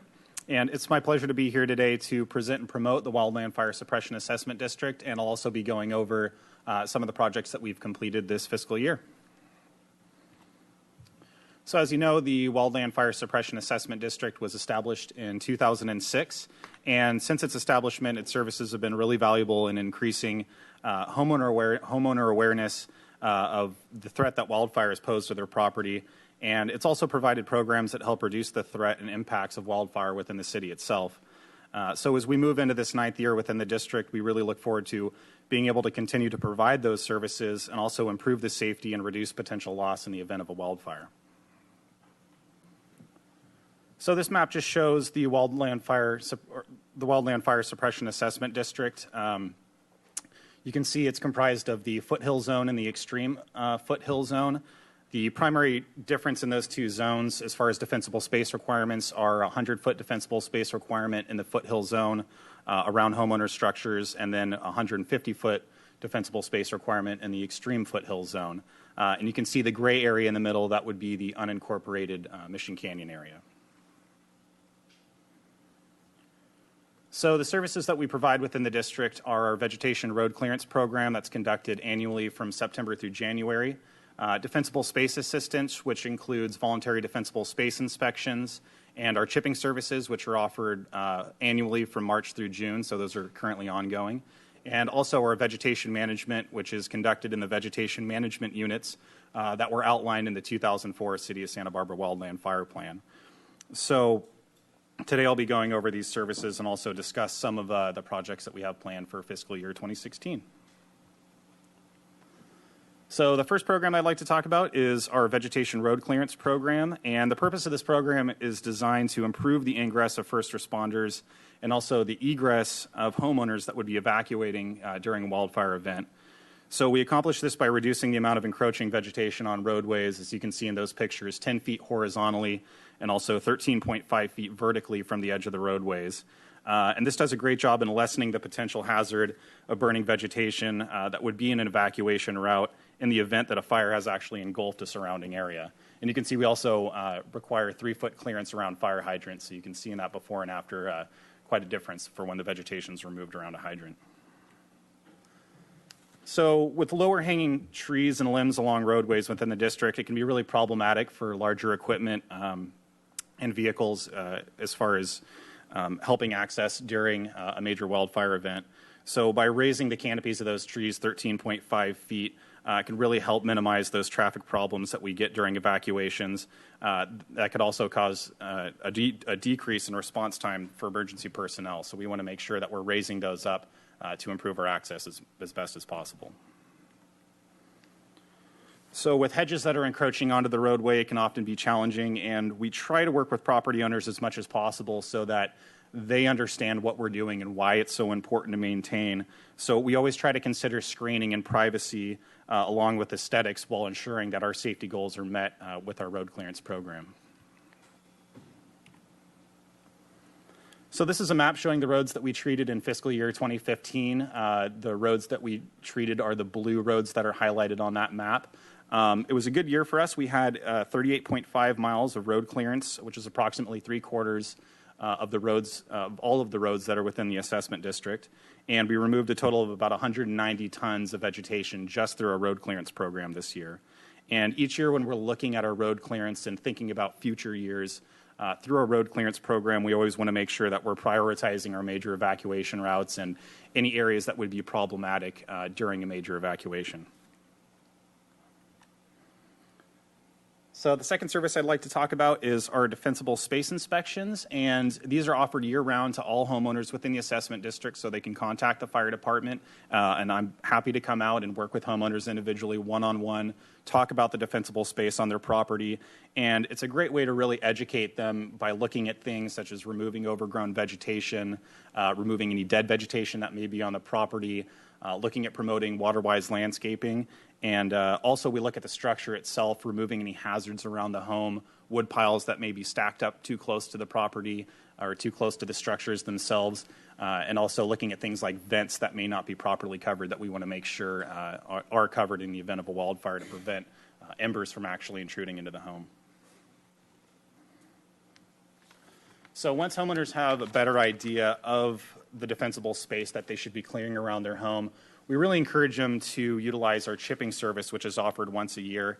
Every homeowner can take advantage of this service, and it's a really good way to provide them some incentive for reducing the amount of cost that comes with disposing with a lot of that vegetation that they've created by maintaining their defensible space. So this last year we were really successful, and we were able to chip over 250 tons of vegetation just through our chipping program.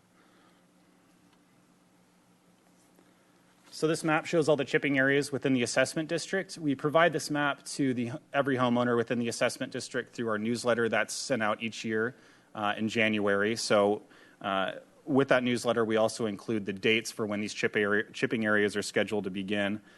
We post this map and also the chipping dates up on the City of Santa Barbara website through the fire department, and then we post periodic reminders on Facebook and also nextdoor.com. So the final program I'd like to talk about is our vegetation management. Vegetation management is conducted within the vegetation management units that were outlined in the 2004 City of Santa Barbara Wildland Fire Plan. And the main purpose of this project, or of this program, is to reduce the risk to firefighters and also protect the city at large in a wildfire event.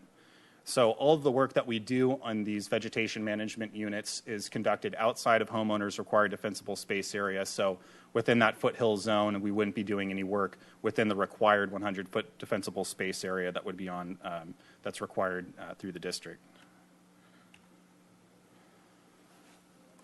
So this map just shows the project areas of all the vegetation management units within the district. The completed projects are the ones that are shown in red. The blue areas are the ones, or vegetation management units we plan on conducting in future years. And this coming year's vegetation management units are the ones down there at the bottom, which are the Jimeno Garcia Canyon and also the Garcia Farello Canyon vegetation management units we have planned for fiscal year 2016. So in fiscal year 2015, we were successful in completing 13 acres of vegetation management at the Jimeno Garcia and also the St. Mary's vegetation management units. The Jimeno Garcia project involved the Santa Barbara County Bowl and some of the surrounding properties, and the St. Mary's project was located at the St. Mary's Seminary, which is up near the Rattlesnake Canyon trailhead, kind of at the northern end of the district.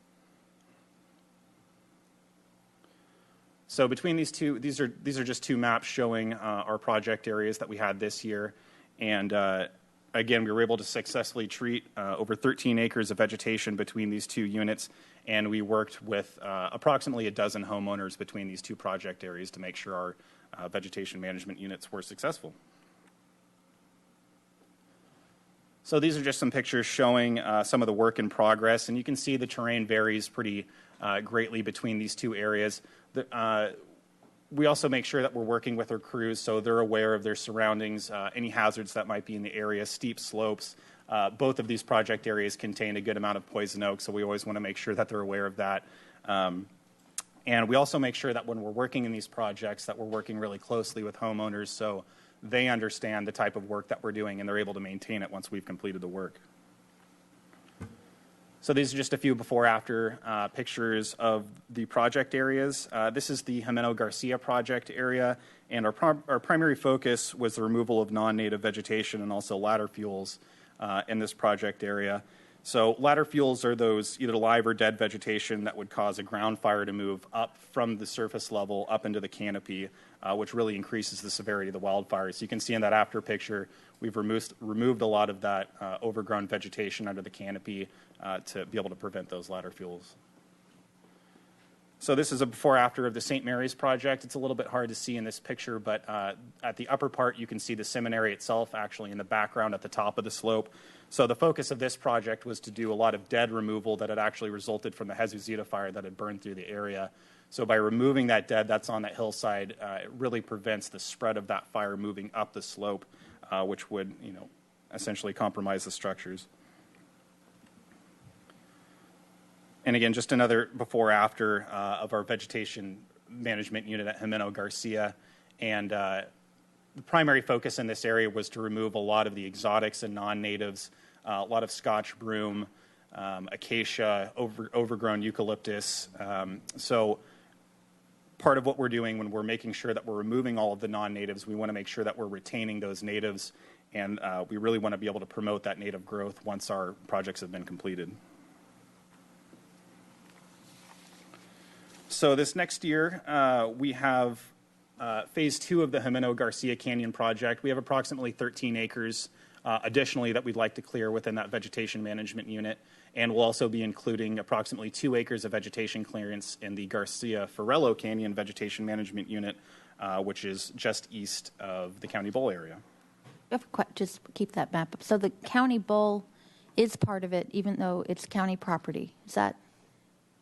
I mean, I'm seeing that's filled in there, right? Isn't that the bowl right there on Jimeno Garcia Canyon? Yeah, that's correct. Okay.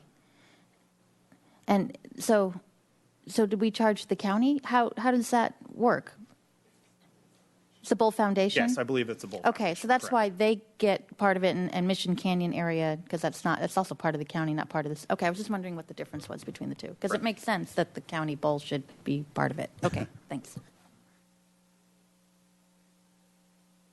So the Wildland Program funding is a combination of the General Appropriation Fund in addition to the Wildland Fire Suppression Assessment Fund.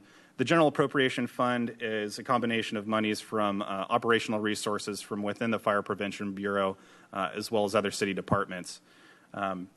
So the General Appropriation Fund would be $200,000 in addition to the Wildland Fire Suppression Assessment Fund, which this year is $252,046. Which would give our total funding this for fiscal year 2016 at $452,046. And as part of the renewal process every year, we have an engineer's report that's required. And the engineer's report outlines the estimate of cost based off of the Consumer Price Index, which this year would be an increase of 0.72%, which would bring the total for a single-family parcel within the foothill zone to $76.27. And within the extreme foothill zone, it would be $94.57 per single-family parcel. And this table is just a breakdown of the proposed budget and then how we're able to pay for those services within the Wildland Fire Suppression Assessment District. So with these monies, we're able to continue the services and projects within the Wildland Fire Suppression Assessment District by continuing our vegetation road clearance program each year, providing our chipping services annually to each of the homeowners within the district, continuing to offer voluntary defensible space inspections year-round to all homeowners within the district, and then we'll also be completing the second phase of the Jimeno Garcia Canyon and beginning the Garcia Farello Canyon Vegetation Management Unit.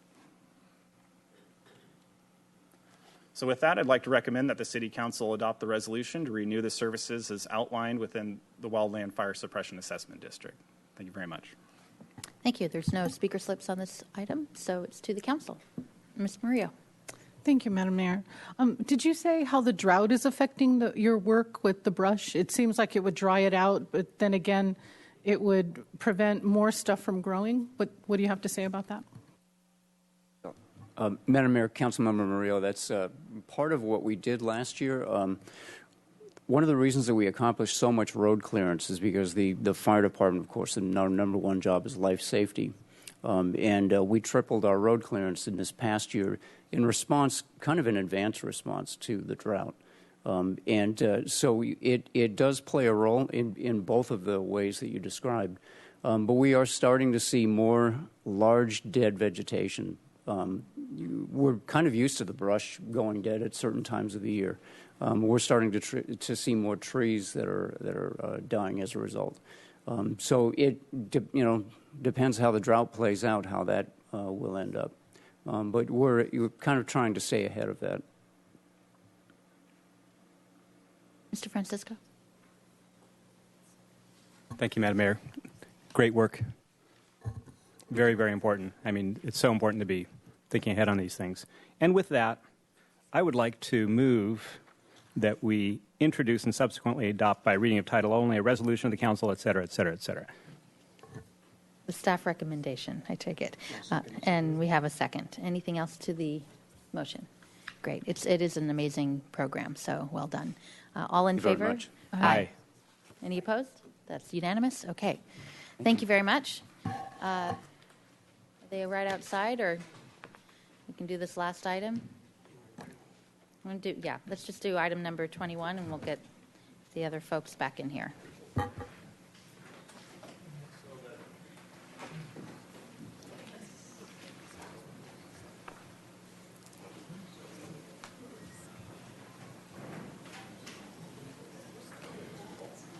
Who are all these people?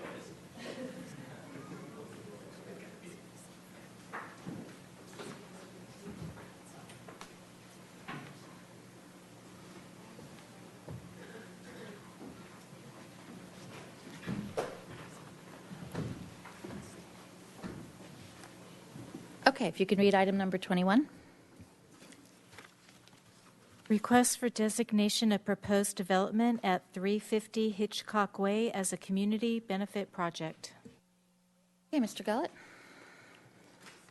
Thanks, Madam Mayor. Good afternoon, council members.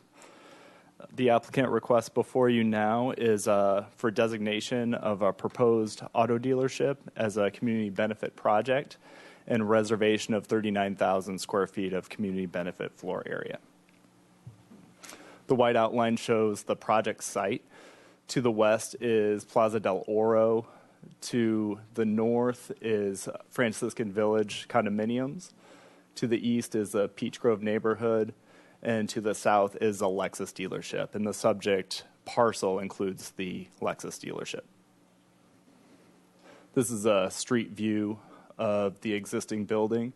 On the site, it's approximately 15,000 square feet, and it's mostly unenclosed service bays. So because it's unenclosed, that existing floor area doesn't give demo credit for future development of the parcel.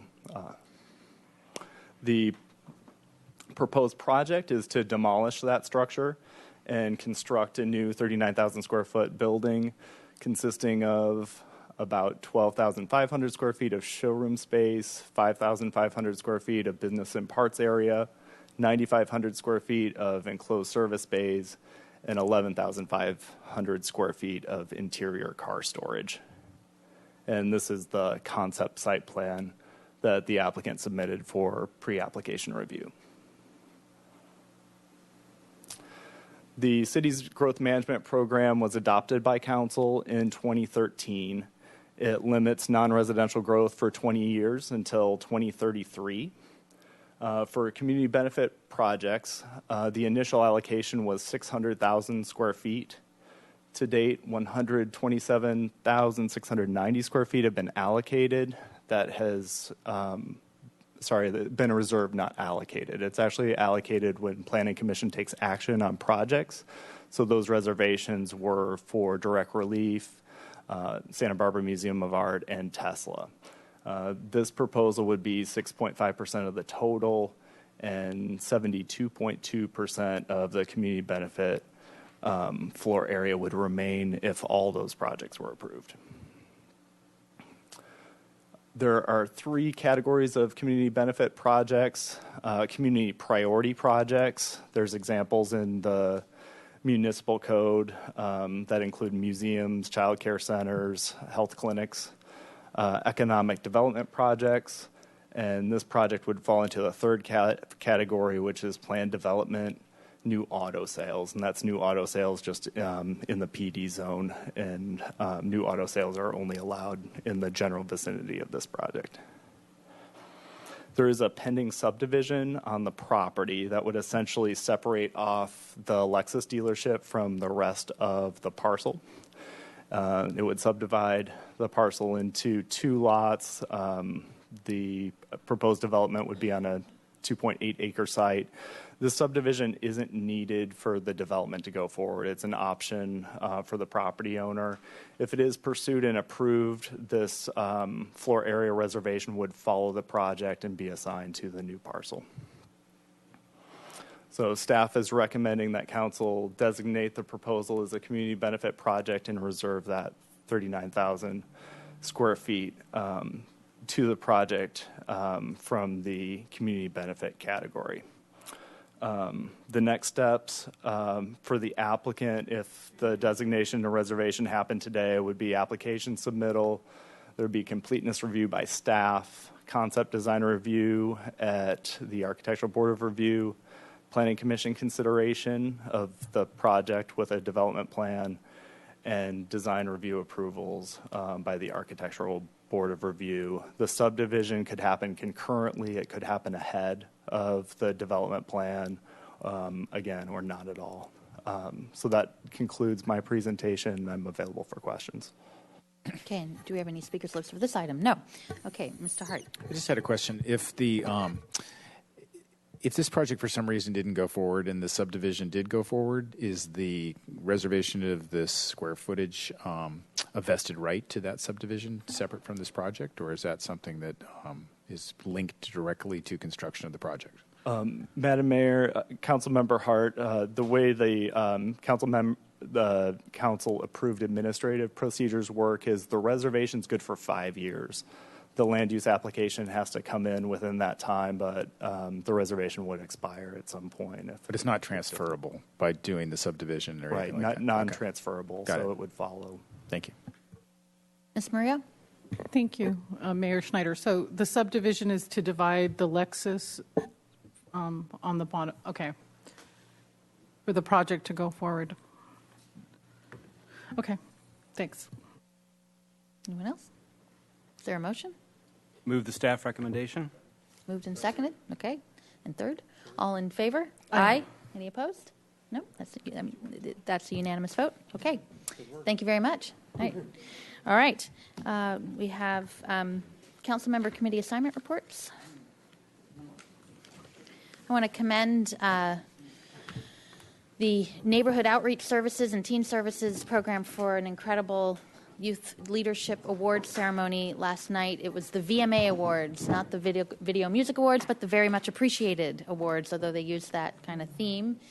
And it was fun to give a surprise award to Susan Young for 15 years of work in the city and all the things that she has done for that department. Gosh, I would say there were about over 200 people or so, the max capacity, I guess. A fabulous event. So kudos to all involved last night. Ms. Murillo. We had fun with DJ Augie, didn't we? It was just, yeah. The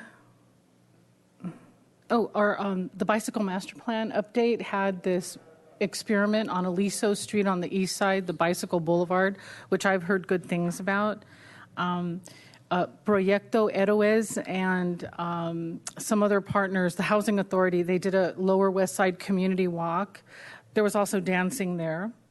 The Listos group had a graduation. Saturday was just jam-packed with activities. I'm sorry. Oh, and the Sweetwater Collaborative did a tour of homes on the west side that have gone from lawn to drought-resistant gardens. So that was really cool, too. That's it. Mr. Rouse? Thank you, Madam Mayor. Recently, you proclaimed, I believe, the month of the donor program, or whatever it was titled. Donate a Life program? Donate a Life program. And one of the presenters was our very own Scott Burns, who just recently received a kidney successfully. He was at home recovering. That's what that picture was. I saw a picture of him in a hospital bed holding, I thought was a bottle of champagne. It was a bottle of the wine he produces. Whatever. His shameless promotion. He's allowed to promote whatever he wants right now. That's great. Mr. Hotchkiss. Thank you, Madam Mayor. Couple of things.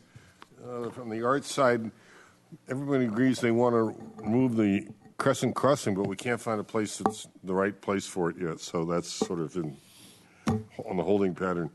Harbor Commission had a pretty interesting meeting. One of questions was how far out should the cruise ship supposed to anchor? And so they tried it because there'd been interference with the yacht club folks. Tried it out a mile and a half. Didn't work because it drags anchor because of the winds. Then the Coast Guard eventually acknowledged that the only time the 500-foot safe area around the cruise ships would be in effect is when the ship is actually in motion and the Coast Guard is present. So other than that, 200 or 100 yards is fine. I think they have an understanding about that. The Harbor Commission did the waterfront did a great annual Operation Clean Sweep. 18 divers and a whole bunch of support workers. Thought you might be interested to know that recovered were cell phones, a laptop computer, 3 bicycles, a stepladder, 2 dock carts, 2 crab hoop nets, fiberglass, sheet metal, a boat fender, a toilet, a set of dentures, a high-heeled shoe, and a broken wine and whiskey bottles. Pretty complete. Clean up there, and I think that's all I got. Thank you. Mr. White. Thank you, Madam Mayor. Well, Mr. Hart and I attended the Bren School Roundtable last Wednesday, where the discussion was about water reuse, potable reuse of sewage water, and how that really is sweeping the state now. All hands on deck of moving that policy from can be done to obviously much more specific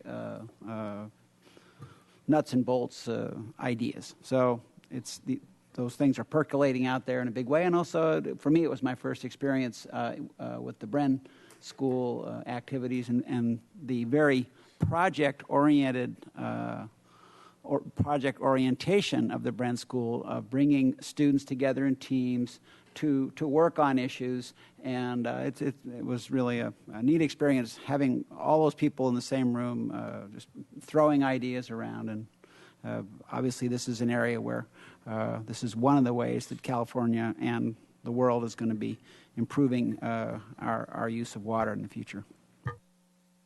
Okay, we have a closed session. Conference with City Attorney, pending litigation. The pending litigation is Luke Brost as trustee for the Luke Brost Living Trust versus City of Santa Barbara. And we will recess from there and reconvene here at 6 o'clock.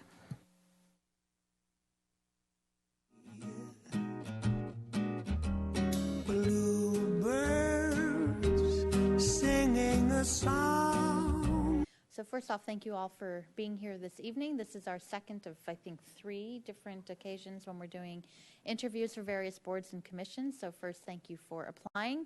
And if you are applying for an additional term and if are completing a term, I want to acknowledge and thank you for your work up to now. What the process will be is I'll call the positions by title, and if you're an applicant for that board or commission, just come on up to the podium here, say your name and why you're interested in serving as a board member or commissioner, and if you are asking to be appointed for a second term, just to maybe a little bit about your experience so far. If you are applying for more than one board or commission, you can come up only one. You can come up once and do both of them at the same time. So, for example, if you're applying to make up a Harbor Commission in Parks and Rec, and I call Harbor, you can do both while you're up here. And we will ask for questions. And most of the times we don't have questions. Sometimes we do. We have a chance, between now and when we make the appointment and later in June. To follow up, and that happens sometimes. And again, I just want to thank everyone for applying. Sometimes we have more people than we do slots, and that makes it difficult when it comes to making appointments, but it's a good problem to have because everyone's very engaged, so just appreciate that. So I'm just going to call by the committee name, and if you're one of them, then come on up. So we'll start with the Access Advisory Committee. Great. Come on up, Jacob. Good evening.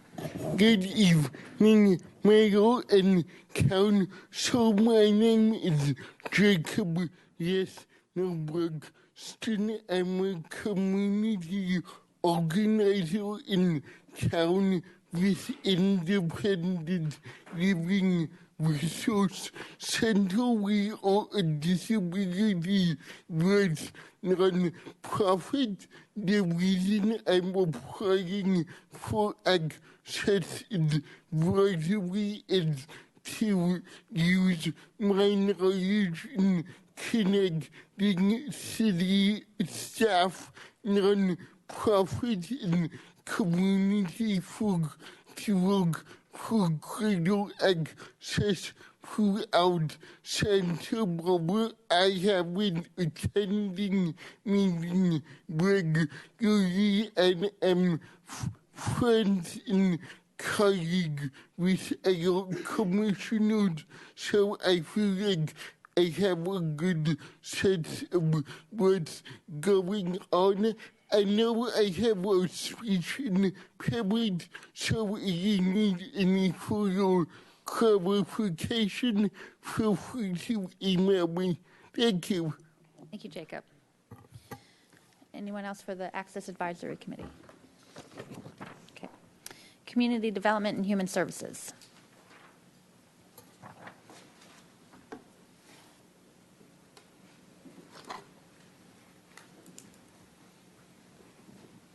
Good afternoon. My name is Alejandra Gutierrez.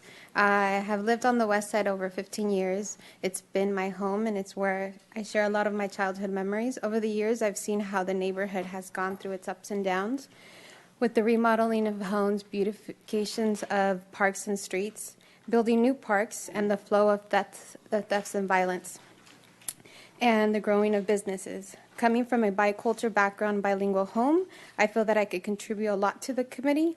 Living on the West Side, I'm aware of a lot of the needs and improvements that are needed there. One of my proudest moments was to be on the cover of the Independence for my work that I've done in my community. Growing up on the West Side, many times I was told that it was the ugliest part of town. Funny thing is that thanks to growing up on the West Side has shaped a lot of who I am, and my humbleness comes from my neighborhood.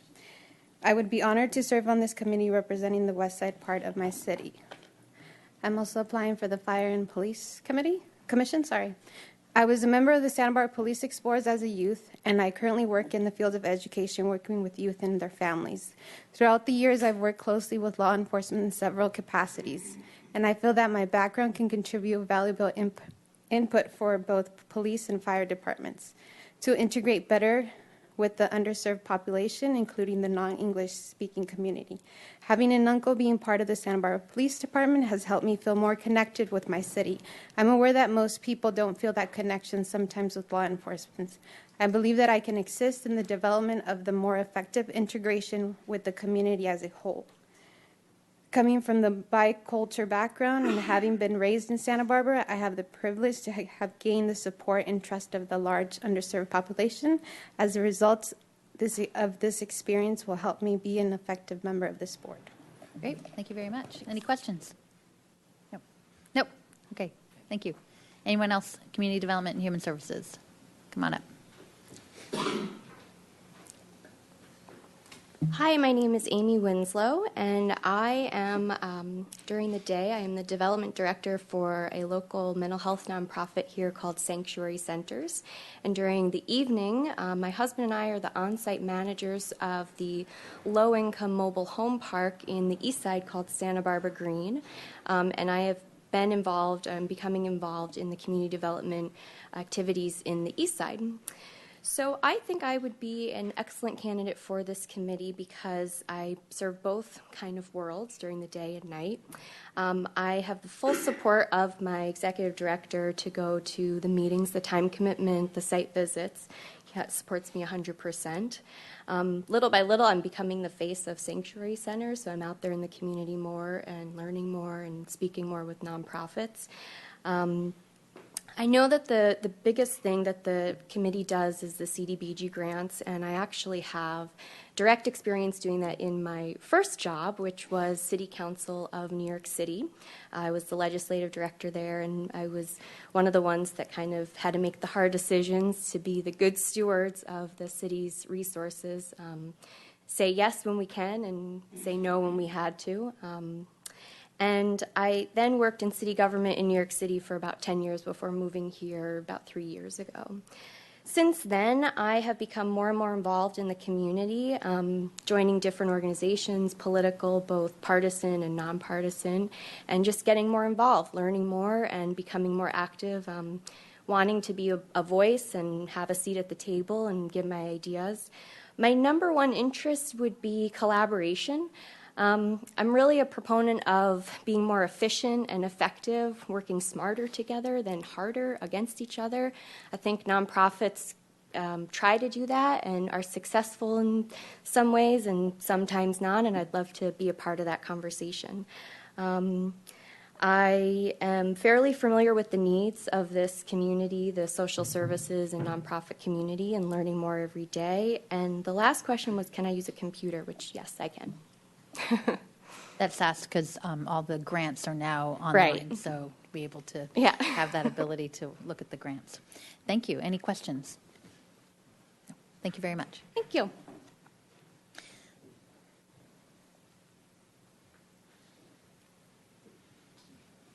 Good evening, Madam Mayor and council members. My name is Zara Nahar Moore, and I have had the privilege of working closely with a number of the agencies that provide housing and human services here in Santa Barbara, primarily as staff to the Central Coast Collaborative on Homelessness, or C3H, and also as a board member of Second Story Associates, which is the nonprofit arm of the City Housing Authority, and as a volunteer with Common Ground Santa Barbara County and the local Planned Parenthood affiliate.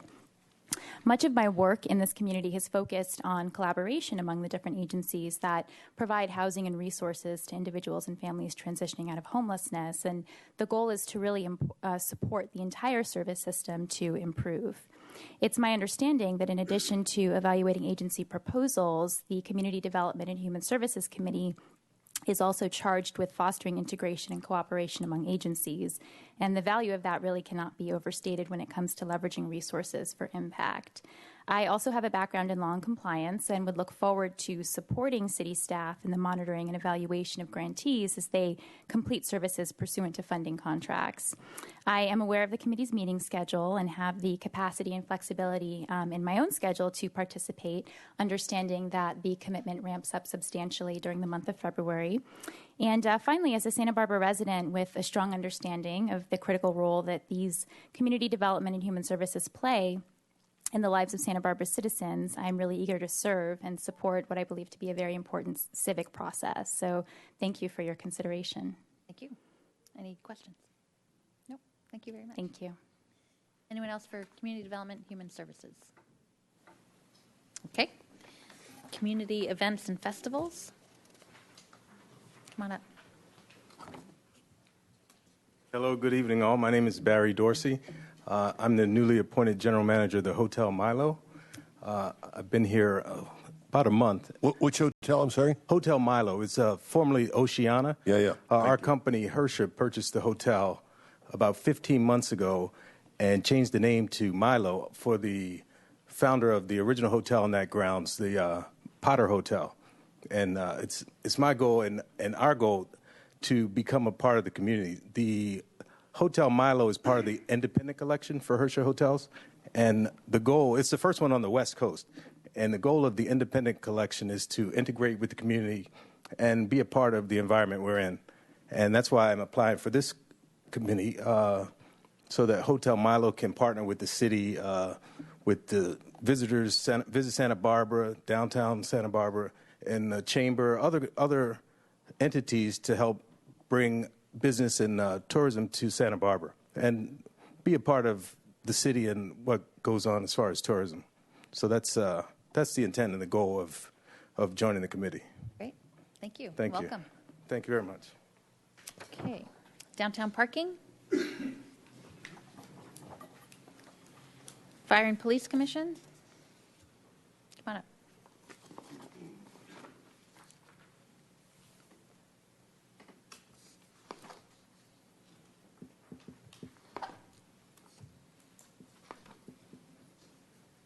Good evening, Madam Mayor. My name is Robert Mercado, and I am applying for the Fire and Police Commission. I'm currently an accountant working for a local tech company. I currently reside on the east side of town, and I think it's especially important that we have a Latino presence on this board, mainly because I live right in the thick of things where it's noticeably more interesting as it goes. I think we should have a voice of the district, the newly formed district, there with the police commission. I think I can serve well, having an economic background, and I have lots of family members and who are police and friends who are firemen. I have a little bit of a background with that. I'm just giving my my little speech here, and hopefully I'm avoided. Thank you so much. Great. You also applied to the Water Commission. Yes. Did you want to speak to that now? Same deal. I mean, same speech. I'm just interested in doing my part, and we're in a drought, and wherever I can help, I'd be glad to serve wherever. Great. Thank Quick question: which is your preference, Water Commission? Well, I'd like to get involved with the police and fire, but Water Commission comes in a close second. Okay, thank you. Thank you very much. Anyone else for Fire and Police Commission? Or the Fire and Police Pension Commission? Okay, Housing Authority? Come on up. Hello, my name is Brian So. I'm actually looking at two board, the Housing Authority Commission and the Rental Housing Mediation Task Force. The reason why I chose these two were mainly because of what I've been doing for the last close to 10 years or so. I worked for a local property provider, and during my time working with them, I used to live in one of their apartments and had a lot of little different issues that I would see. And working for them, living in apartments, growing up through college, I learned just to see things in both perspectives. And I'm sorry, this is the Housing Authority. You can do both. It's fine. You can do both. Well, starting with the Rental Housing Mediation Task Force, the reason why I looked at that one, which is my first choice, was mainly because from that standpoint of being able to see it on both sides as a property provider and as a tenant, I got to see the different experiences in both, from signing a lease as a resident and not understanding that lease, and then also seeing it on the property provider side where they say, hey, here's a joint and several lease. Well, on a resident side, I have no idea what that means, and I don't know that I'm legally bound with all my other roommates. So I chose this as my first choice because I feel that my 8+ years as a property provider, I can help mediate all these tasks. I do that in come June and July when we do security deposit reconciliations. A lot of the times people will dispute our charges, and I feel like all that experience and roommate issues, I'm well equipped to handle any mediations that might be needed. I've also partnered with UCSB's community housing to help mediate any issues that roommates have internally and work very closely with them. The Housing Authority, I chose that one as my second one, mainly because we do have some Section 8 housing in Santa Barbara and Goleta that I am aware of their process, and as far as trying to do rent increases to know how the Housing Authority works as far as their evaluations of rent increases and the living standards that the actual rental housing needs, as far as like smoke alarms, appliances, just things that are brought up to code. And those are why I chose these two commissions. Mr. Hotchkiss? Quick question. You said property provider. Did you mean that you help people find apartments or whatever? Well, the company I work for provides rental housing out to the public. So they would come to us and... I just didn't understand the term. Thank you. Mm-hmm. Ms. Maria? Thank you. Thank you. So you're applying for the tenant category, however. Tenant category. Are you a renter? I am a renter. Okay. I don't own the property. I just work for the company that provides the property. Thank you. Mr. White? And which did you prefer? I prefer the rental mediation. Great. Thank you. Great. Thank you. All right. The Living Wage Advisory Committee.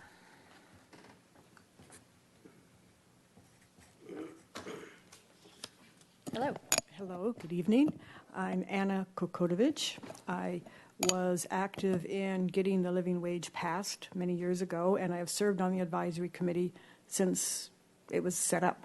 And I would be very honored if I could continue. It's a great honor, especially having Councilwoman Murillo participate now and be there. She adds a great deal. I think I understand the issues very well from having been there forever. You were there before it existed. That's true. And I'd be very honored to continue. Thank you for all your service. Any questions? Thank you very much. Okay. Anyone else for Living Wage Advisory? Okay. Measure P Committee. Neighborhood Advisory Council.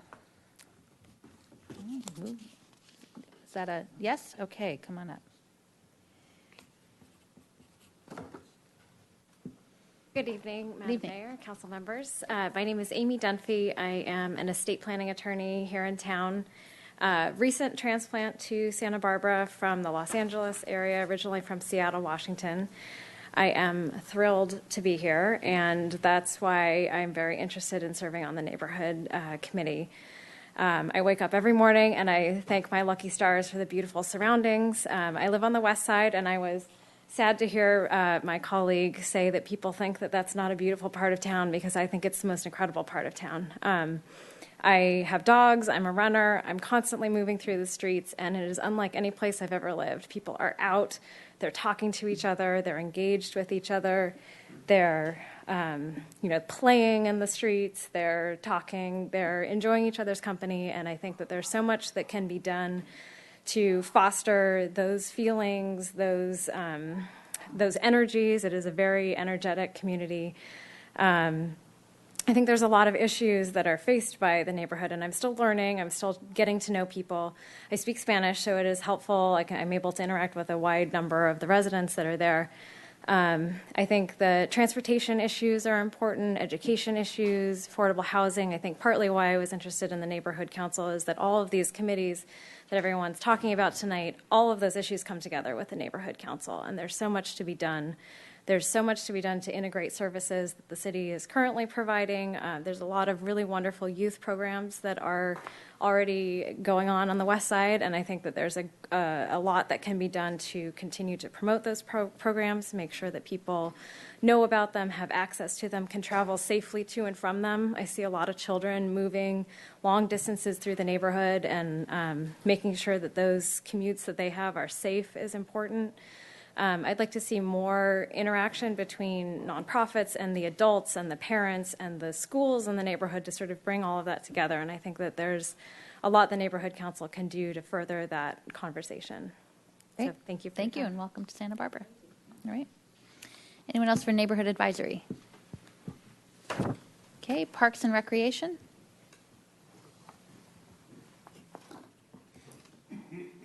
Madam Mayor, members of the City Council, my name is Ed Cavazos, and I'm here to seek appointment to the Parks and Rec Commission.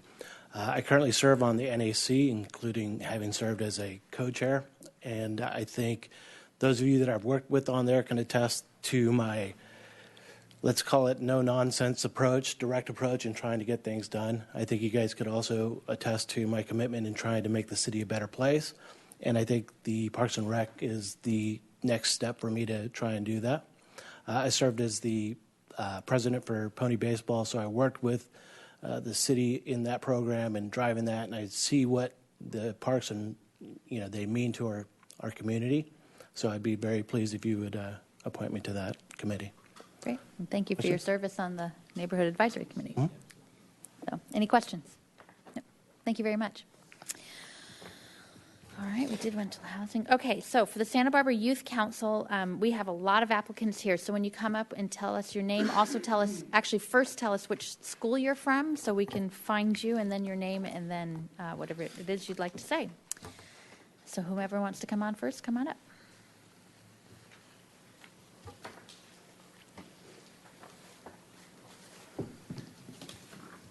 Hello, my name's Adrian Aboud, and presently I'm at Providence. Providence, great, thank you.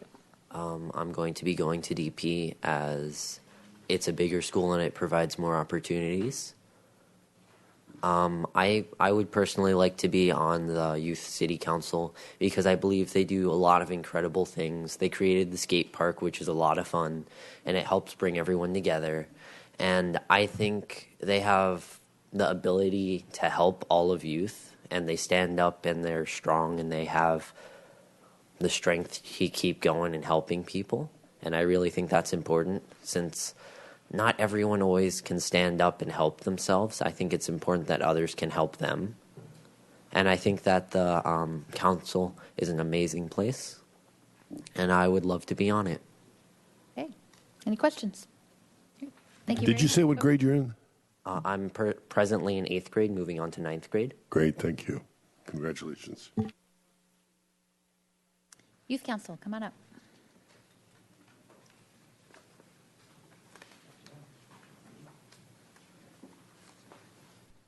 Hi, I'm at Santa Barbara High School, and my name is Charlie Thrift. So I know that the Santa Barbara Youth Council is an official council that represents the youth of the Santa Barbara community, and that it serves to identify concerns and interests of teens and raise recommendations to the City Council or the Parks and Rec Department. And so I wanted to be appointed to this council because I want to help advise the City Council and Parks and Rec Department to support the teens in the community. And I want to voice my own perspective as well as help amplify the voice of the public through the organization of meetings and discussions. So I'm desirous of promoting public awareness on environmental issues such as the drought and climate change and also ocean pollution. And then in addition to this, bullying and cyberbullying needs to be prevented. And so I think that this issue is specifically important for teens and youth in the community because it is primarily conducted and received by the youth. So under the direction of a cohesive group such as the Youth Council, I think that bullying can be stopped. And then I'm willing to devote the time necessary to serve on this council. I have the first and third Mondays I can attend those meetings, and then also I can fulfill the 10 to 20 hours a month. So I'm a member of Quasars to Sea Stars, which is a high school science program at the Santa Barbara Museum of Natural History, and so I've gained experience in that for leading and presenting different projects, and so I think that this leadership skill will help me serve on the Youth Council by allowing me to lead some groups easily. And then also I gained public speaking skills at the museum, and this can help me easily share information gathered to the community or to the City Council. And then also at the museum, I gained experience working alongside scientists, which gives me the unique perspective of someone in the science community. And with this perspective, I can represent science on the council. And additionally, I am very outspoken, which can help me represent public and voice my own opinions on the council. So if appointed, I will represent the youth of the community and serve on this council responsibly and effectively. And thank you for your time. Great. Thank you very much. Any questions? Thank you.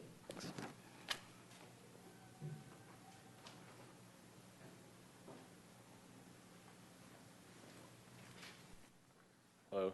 Good evening. I go to Santa Barbara High School as well. My name's Calvin Thrift. I'm Charlie's older brother. Going to say. Yeah, There just we look go. a little bit alike. Got it. Okay. So I would like to be part of the youth council. I am aware of the time commitments, and I can fulfill the duties for that, and that should be all right. I know that the youth council is very pro-outreach for the community and really ties together kind of like what you guys are doing versus just kids in high school. It's a good bridge, I feel.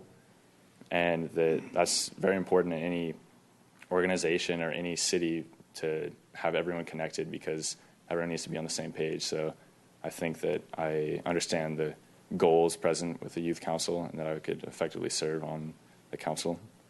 I played a lot of team sports and been like an academic leader at my school. And next year I'll be an academic mentor for a new program that's going to be at Santa Barbara High School where I'll be tutoring during seminar periods for other fellow peer students.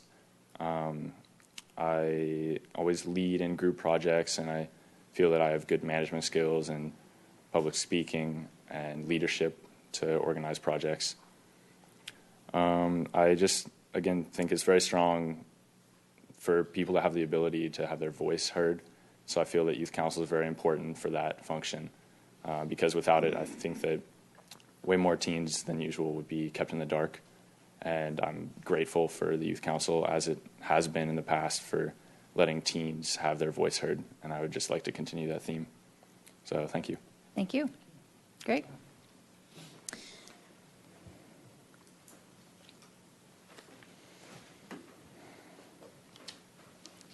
Good evening, Mayor and City Council members. I'm from Dos Pueblos, and my name is Amanda Hagan. I'm a sophomore. There you are. Okay. Okay, so I want to join Santa Barbara Youth Council because I believe I can identify the concerns and interests of the youth. I want to improve my public speaking and leadership skills, and I just want to be more involved in the community overall because the Santa Barbara Youth Council is such a good program. It really just develops community involvement. The skills I would bring to the Santa Barbara Youth Council would be public speaking experience, leadership skills, which I've gained from starting an Interact Club at my school, which is the high school version of Rotary. And I also attended a Rotary Leadership Conference this year, so that's really grown my skills a lot. I also am really passionate about the issues in our community. Some of these issues could include the educational achievement gap, which I'm trying to improve by being an academic mentor at my school. We work with our peers and help students who haven't developed school skills as well as others, and we just work one-on-one with them and help them with their schoolwork.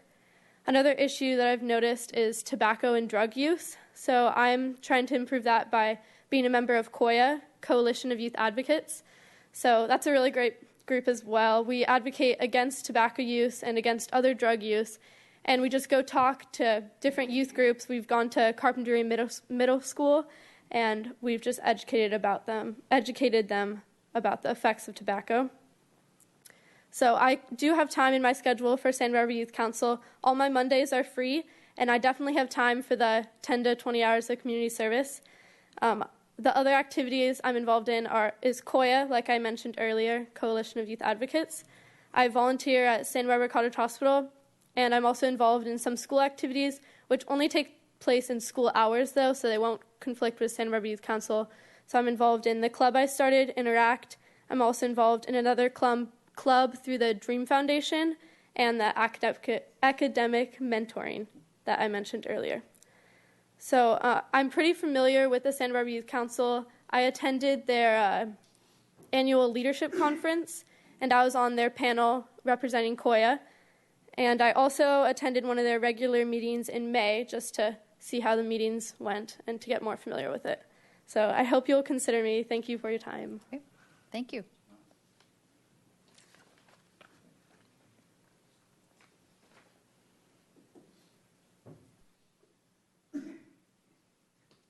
I'm from San Marcos High School. I'm Caden Donahoe in 9th grade. I would like to join the youth council because I feel that it would be a great way for me to start to get involved with the community. My dad was born and raised here, and my family's always felt very connected, and I would like to start getting involved as well. I'm currently involved in a few nonprofits such as Notes for Notes and AYSO, and I feel that those have really helped get me started to know how diverse this community really is, so I was interested in joining this committee. I'm currently in the Apple Academy at San Marcos and have attended various leadership conferences, and I feel that this would be a great way for me to begin to apply my leadership skills and learn new ones in a real-world setting. I feel that the council is a great way for the youth to reach out, and I've seen some of the amazing projects that it's done in the past, so I'm really confident in the ability to really affect the community through the youth council. And all the things that I'm involved in, they all have flexible schedules, and none of them conflict with Mondays, so I feel that I would be able to well provide for the needs of the youth council. Thank you. Great. Thank you very much. I think that's all the members of the youth council, right? Applicants? All right. And let's Sister cities, there's B.